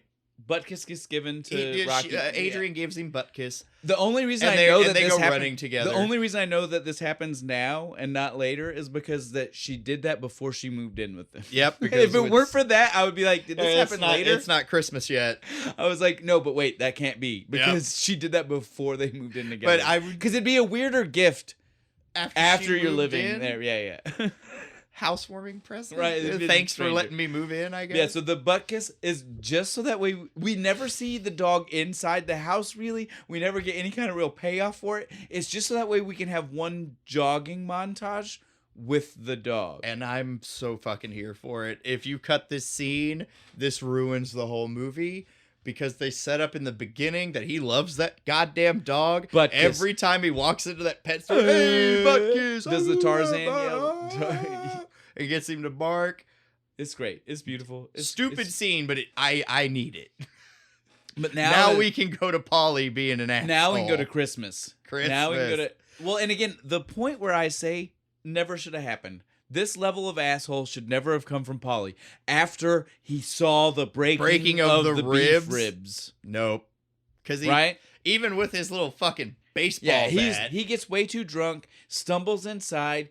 At first still doesn't seem too bad, right? But then as soon as he gets half a chance to be pissy, goes Rock way says something over. Like, I don't know what you want from me. Like, I want nothing from you. I can't give you my sister. I bring you meat. Nobody loves me. Nobody cares about me. You're supposed to be good to me. He grabs that bat, comes back, breaks the fucking solid silver little fucking. That was a nice drink tea set, dude. Yeah, it was nice. I liked it. Smashes the shit out of it. Looks at Rock and says, "I'll break your arms, and then where are you gonna be?" And I was like, "You would not even get close. No. Even if you hit him with that, I promise you can't swing it hard enough to do shit to him. Them boxers are punching harder than you're swinging that bat, dude. Promise. Their bone density is going to be able to... He's going to not going to bruise. He's not going to be able to like... feel good. No, I'm not saying... But it ain't breaking, though. It ain't stopping him. Paul. Especially with you choked up halfway up of it, not getting any leverage. Stupid fucking Paul. But Adrian finally stands up to him here. She has nerve, dude.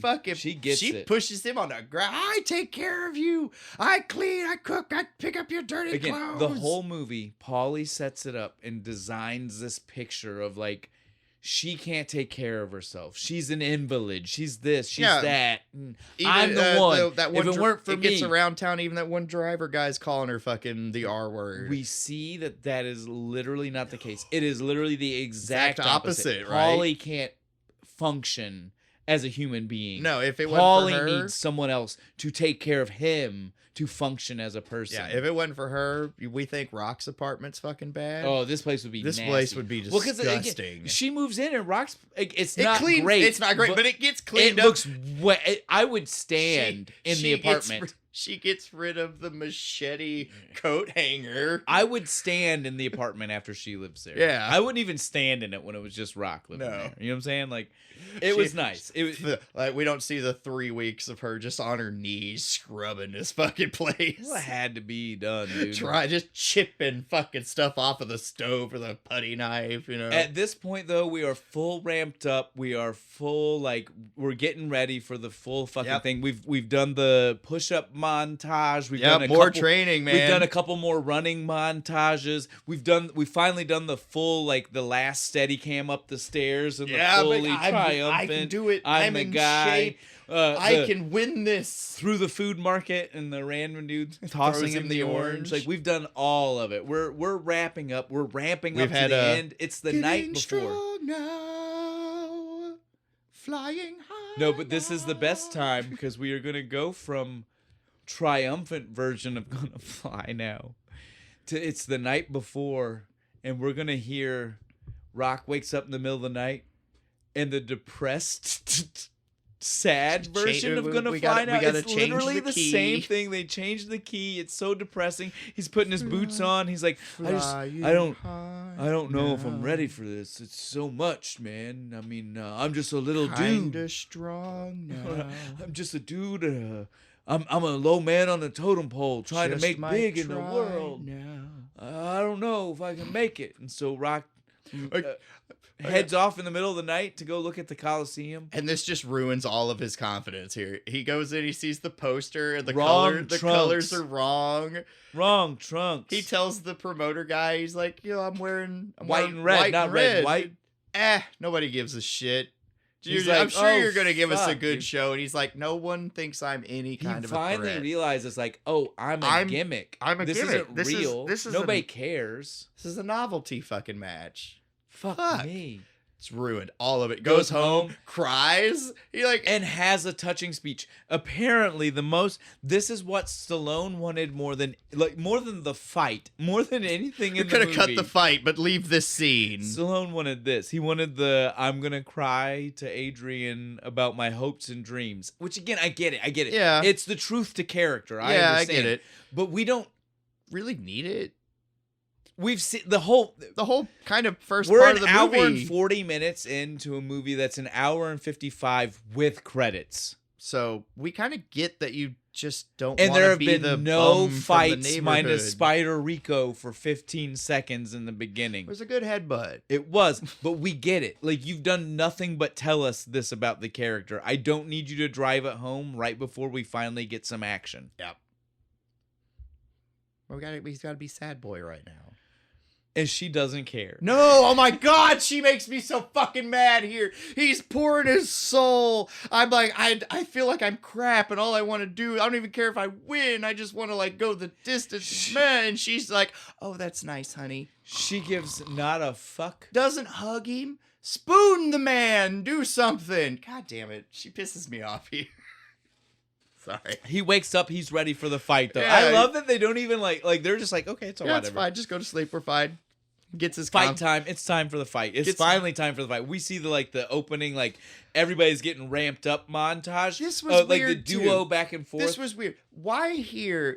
All through this movie, Apollo doesn't give a fuck. It's all just a gimmick fight. Suddenly in the locker room, he is all serious, just mean mugging, ready to fight, doing the deep breathing, sniffing his fucking amphetamines or whatever the fuck. I think those are why he's so serious. It was the drugs. It was the drugs. Whatever they were snorting up their nose. He did the first line of that, and he was like, "Fuck, I'm ramped." Yeah. He became Macho Man Randy Savage. Ooh, yeah. We got Macho Man Randy Savage. Sorry. Well, I mean, he does put on a show that right after this. It turns into pro wrestling as soon as Rocky goes it out. Does. Boxing is not known for character work. It's just as much of a work. But it's not known for character work. But they get onto wrestling for being a work. Boxers are just as It is, but I'm just saying, normally there's not a costume, dude. You get what I'm saying. Stop trying to dance around what I'm saying here, Bo. There's not normally a dude with a top hat and an American flag vest dancing around. Did Tyson not do that? No. I mean, Muhammad Ali did that. Oh, did he? But I mean, wait, no, Tyson Fury did. He came out in a gimmick with the Deontay Wilder fucking. But what fight. I'm saying is, it's not often. Yeah, it's not often. But so yeah, we get even more stuff to draw out the beginning of the fight. This is one of those things, point of contention for us, right? All the rest of the movies, there's at least 2 fucking real boxing matches. At least 2. Yeah. Sometimes more. Yeah. Real, full, solid, start to finish boxing matches. Third movie, he gets his ass beat. We literally have had 15 seconds of Spider Rico. No match so far. They're dragging it out. And then we wrap this match up in the match. 15, the match of matches. 15 Less minutes? than 15. Remember, we were watching. Oh, yeah, that's right. Because we were at an hour 40. The movie is an hour 54, and some of that's credits. Yeah. Less than 10 minutes of boxing match goes on. because the end is still technically the crowd work and Adrian. That's right. So, dude, less than 10 minutes of boxing match goes on. Yeah, because you think about it and you're like, no, there's you're like, this like is the first, last 30 minutes of this movie this is all is a fight, boxing right? movie. Yeah, no, fuck no, it's not. No. Those are the other movies. The rest of them in the franchise are like that. The first one was trying so hard to get be more. an Oscar. Well, it was trying to be what's $1 Million Baby, or like all these other like sports fucking movies that came Inspirational sports movie. And it wasn't. And people saw the parts that wasn't, and they were like, those are the parts we want more of. Yeah. Fuck this other stuff. Screw all the character development and shit. I just want the fight. And again, I don't think we even need to spend too much time on the fight. Like, we get it, right? No, like, Rock goes the whole way. They beat the fuck out of each other. It is a back and forth. 50-50 booking all the way. They knock each other down. And then finally in the last round, Apollo hits Rock. He goes down. He climbs back up and shit. And nobody thought he was going to do it. I love Apollo's face. He's like over there just like, oh, shit. What the fuck? Stay down. And so they swing it out a couple more. Again, not even like a full fight after that. After the knockdown. Apollo was gonna go down. If the bell hadn't rung. You see it. He falls. Yeah, he's hugged onto his shoulder. Yeah. When the bell rings, he is only him. holding himself up on Rocky. Yep. Ain't gonna be no rematch. I don't want one. But there was. Did they get a... No, I don't know how way, official. There's no way they would have thought of doing a second movie during the first one, right? No, they wouldn't have already This thought has got to that. be one of those that was after the fact. Yeah. Yeah. This is old school Hollywood. Very rarely were those things planned. They just kind of Yeah. came about because money was good. Yeah. So there probably actually wasn't going to be a goddamn No, rematch. definitely not. Like that line meant something Yeah, when they it did. wrote the line. It just, in retrospect, doesn't mean dick all. Nope. And right? then we get the Adrian. Rocky. Now, we do need to address this. The first movie, and Rocky Balboa, the sixth movie. We got to be specific here. Rocky I'm not Six. talking, not the person. Rocky Balboa. It's again, Rocky not 6. the person, but the movie. They both do this, right? Like, it's down to the calling of the match. It's on points. The only difference here is that this movie doesn't tell you what the call is. If you're not really listening. Oh yeah, it's in the background, and background. it's not even part of like caption. No, it's like in the fucking. You barely hear them. I'm give telling you the right now, if the decision to caption Apollo. doesn't say it, if the deaf people don't know, right, then they're it gonna doesn't think count. Apollo. They're then gonna it think doesn't count. Rocky won, right? Well, they're gonna think we don't know at the very least, because again, you definitely see that it's all 15 rounds, and if they don't tell us the winner, then it just ends with us not knowing. Poor deaf people. I like the ambiguousness though. Yeah. I want it to end with us, like, again, not knowing sequels. We know there are more, so yeah, technically we should end with a closeout. But if you're making the movie, like in 1975, if I was in theaters, give me the ambiguous. Yeah. Give me the, we don't know who won for sure, but that motherfucker sure showed heart. Yeah, who gives a shit, win, lose, or draw? That motherfucker wins. He did war. it, right? Like he won public. Yeah. Way to get over and defeat, man. Just halfway through the fight, you notice in the beginning, everybody's chanting Creed, and about halfway through it, they start going, Rocky, Rocky. Well, isn't it always that way? That's a Rocky staple. Rocky this IV? This Rocky is the best The one, Russian though. crowd yells for the guy. That's the best and then one. Halfway, but this one's good because it's subtle, because like you don't notice it until well, almost it's also the very the one that end. starts it all, Yeah. right? I mean, we wouldn't have... Because I was like, there would be no Drago into Rocky if I was kind of waiting for it to do the shift and stuff, but they like you can't. You have to really listen for it. It's because it's half the crowd. You hear it's almost like the let's go Cena. Cena sucks. It's almost the fucking back and forth. But so again, guys, we get it. We wrapped up the end really fast. But again, what do you say? The fight goes fast. There's literally parts where it's just chick holding the round cards. Well, again, like we said, you go into the first movie, if you've seen the franchise, thinking about the franchise. And the franchise does boxing matches better after this one. And so like you go in thinking like it's all about boxing. It's not. This movie is a drama. It is a drama. There is so much other than boxing. It's boxing a character is so movie. little. Yes. Boxing so little. the character just happens to be a boxer. But it's the script hard. was like supposed But it's hard to to separate here's yourself. Rocky's life. Yes, well, and it's hard to separate yourself from knowing the others. Like we said, like in my head, Paulie's not an asshole. Yeah, I but know. Paulie Me too. is an asshole. He is. He's such an asshole. In my head, the movies have they're a focus on boxing. This not one's this kind of one. not. Not this one. There's a lot more focus on like his on relationships, who they are with people, right? His dealings with Paulie and I Gazzo and I love Adrian. Stallone, and I love what he wanted to do with the script and where he was trying to go with this story. That being said, I do feel the execs were right. Like the way the franchise went is the way. Like Rocky 2 would have bombed in the studio if they tried to do if this it was again. another reflection on the inner turmoil of this boxer. Yeah, I agree. If it wasn't just like, let's see this man really go buck shit wild with some money, but still fight. Would you not? Which say is what the second one is. That's a good summation of two. Come on now. Is. What happens when you give a poor guy a shit ton of money? He goes and does dumb shit with it, and then ends up having to fight again. Earn more. Yeah. Like fuck. Now I'm poor. Now what do I do? All right, guys. We had fun. This was a great time. We are definitely done. I love this movie. The beer good. was good too. Yeah, no, third. Well, I love a cream ale. Yeah, that was good. It's creamy textured. So, just so that way, again, I mentioned this to Bo because I have to mention this because he didn't know what I was talking about. A lot of people might be familiar with Little Kings. So they come in little pony bottles, which is the name for like the 7-8 ounce bottle. Cool. I want to try one.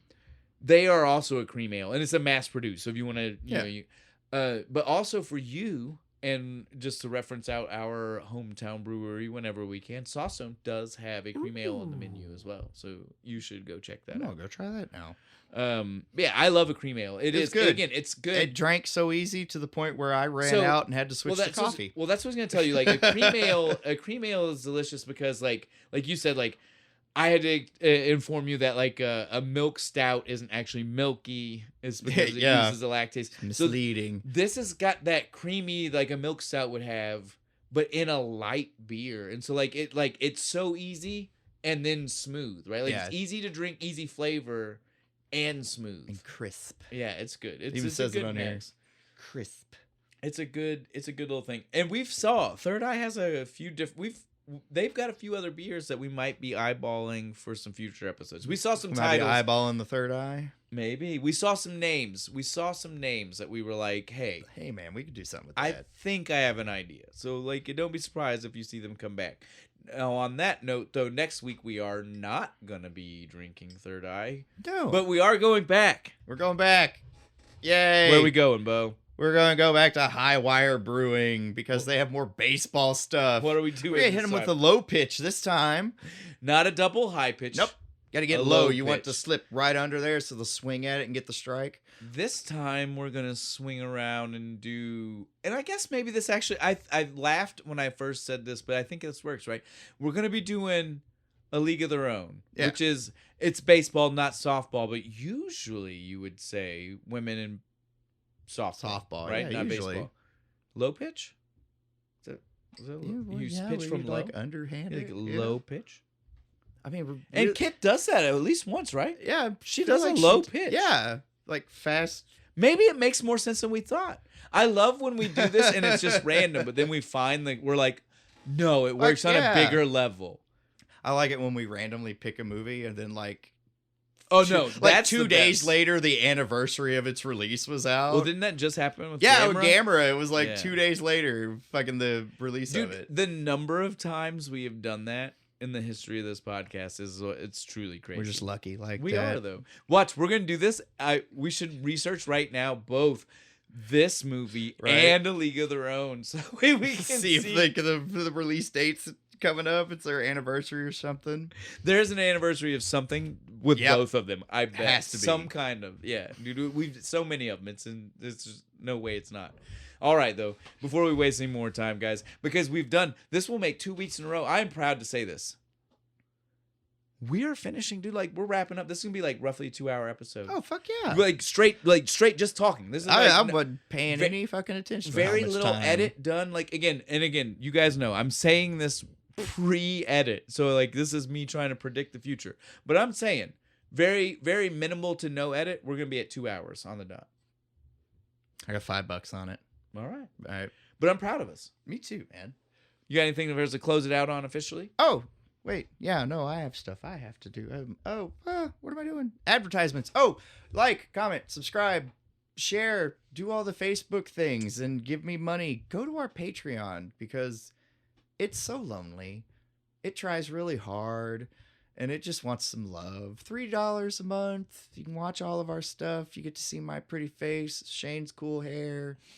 That's right. Yeah, check it out. It's awesome. And it changes colors. It does. Periodically. Yeah, not always the same. But other than that, I think I'm good. I feel like I need to go work out. This is the problem with this fucking movie. I feel out of shape now.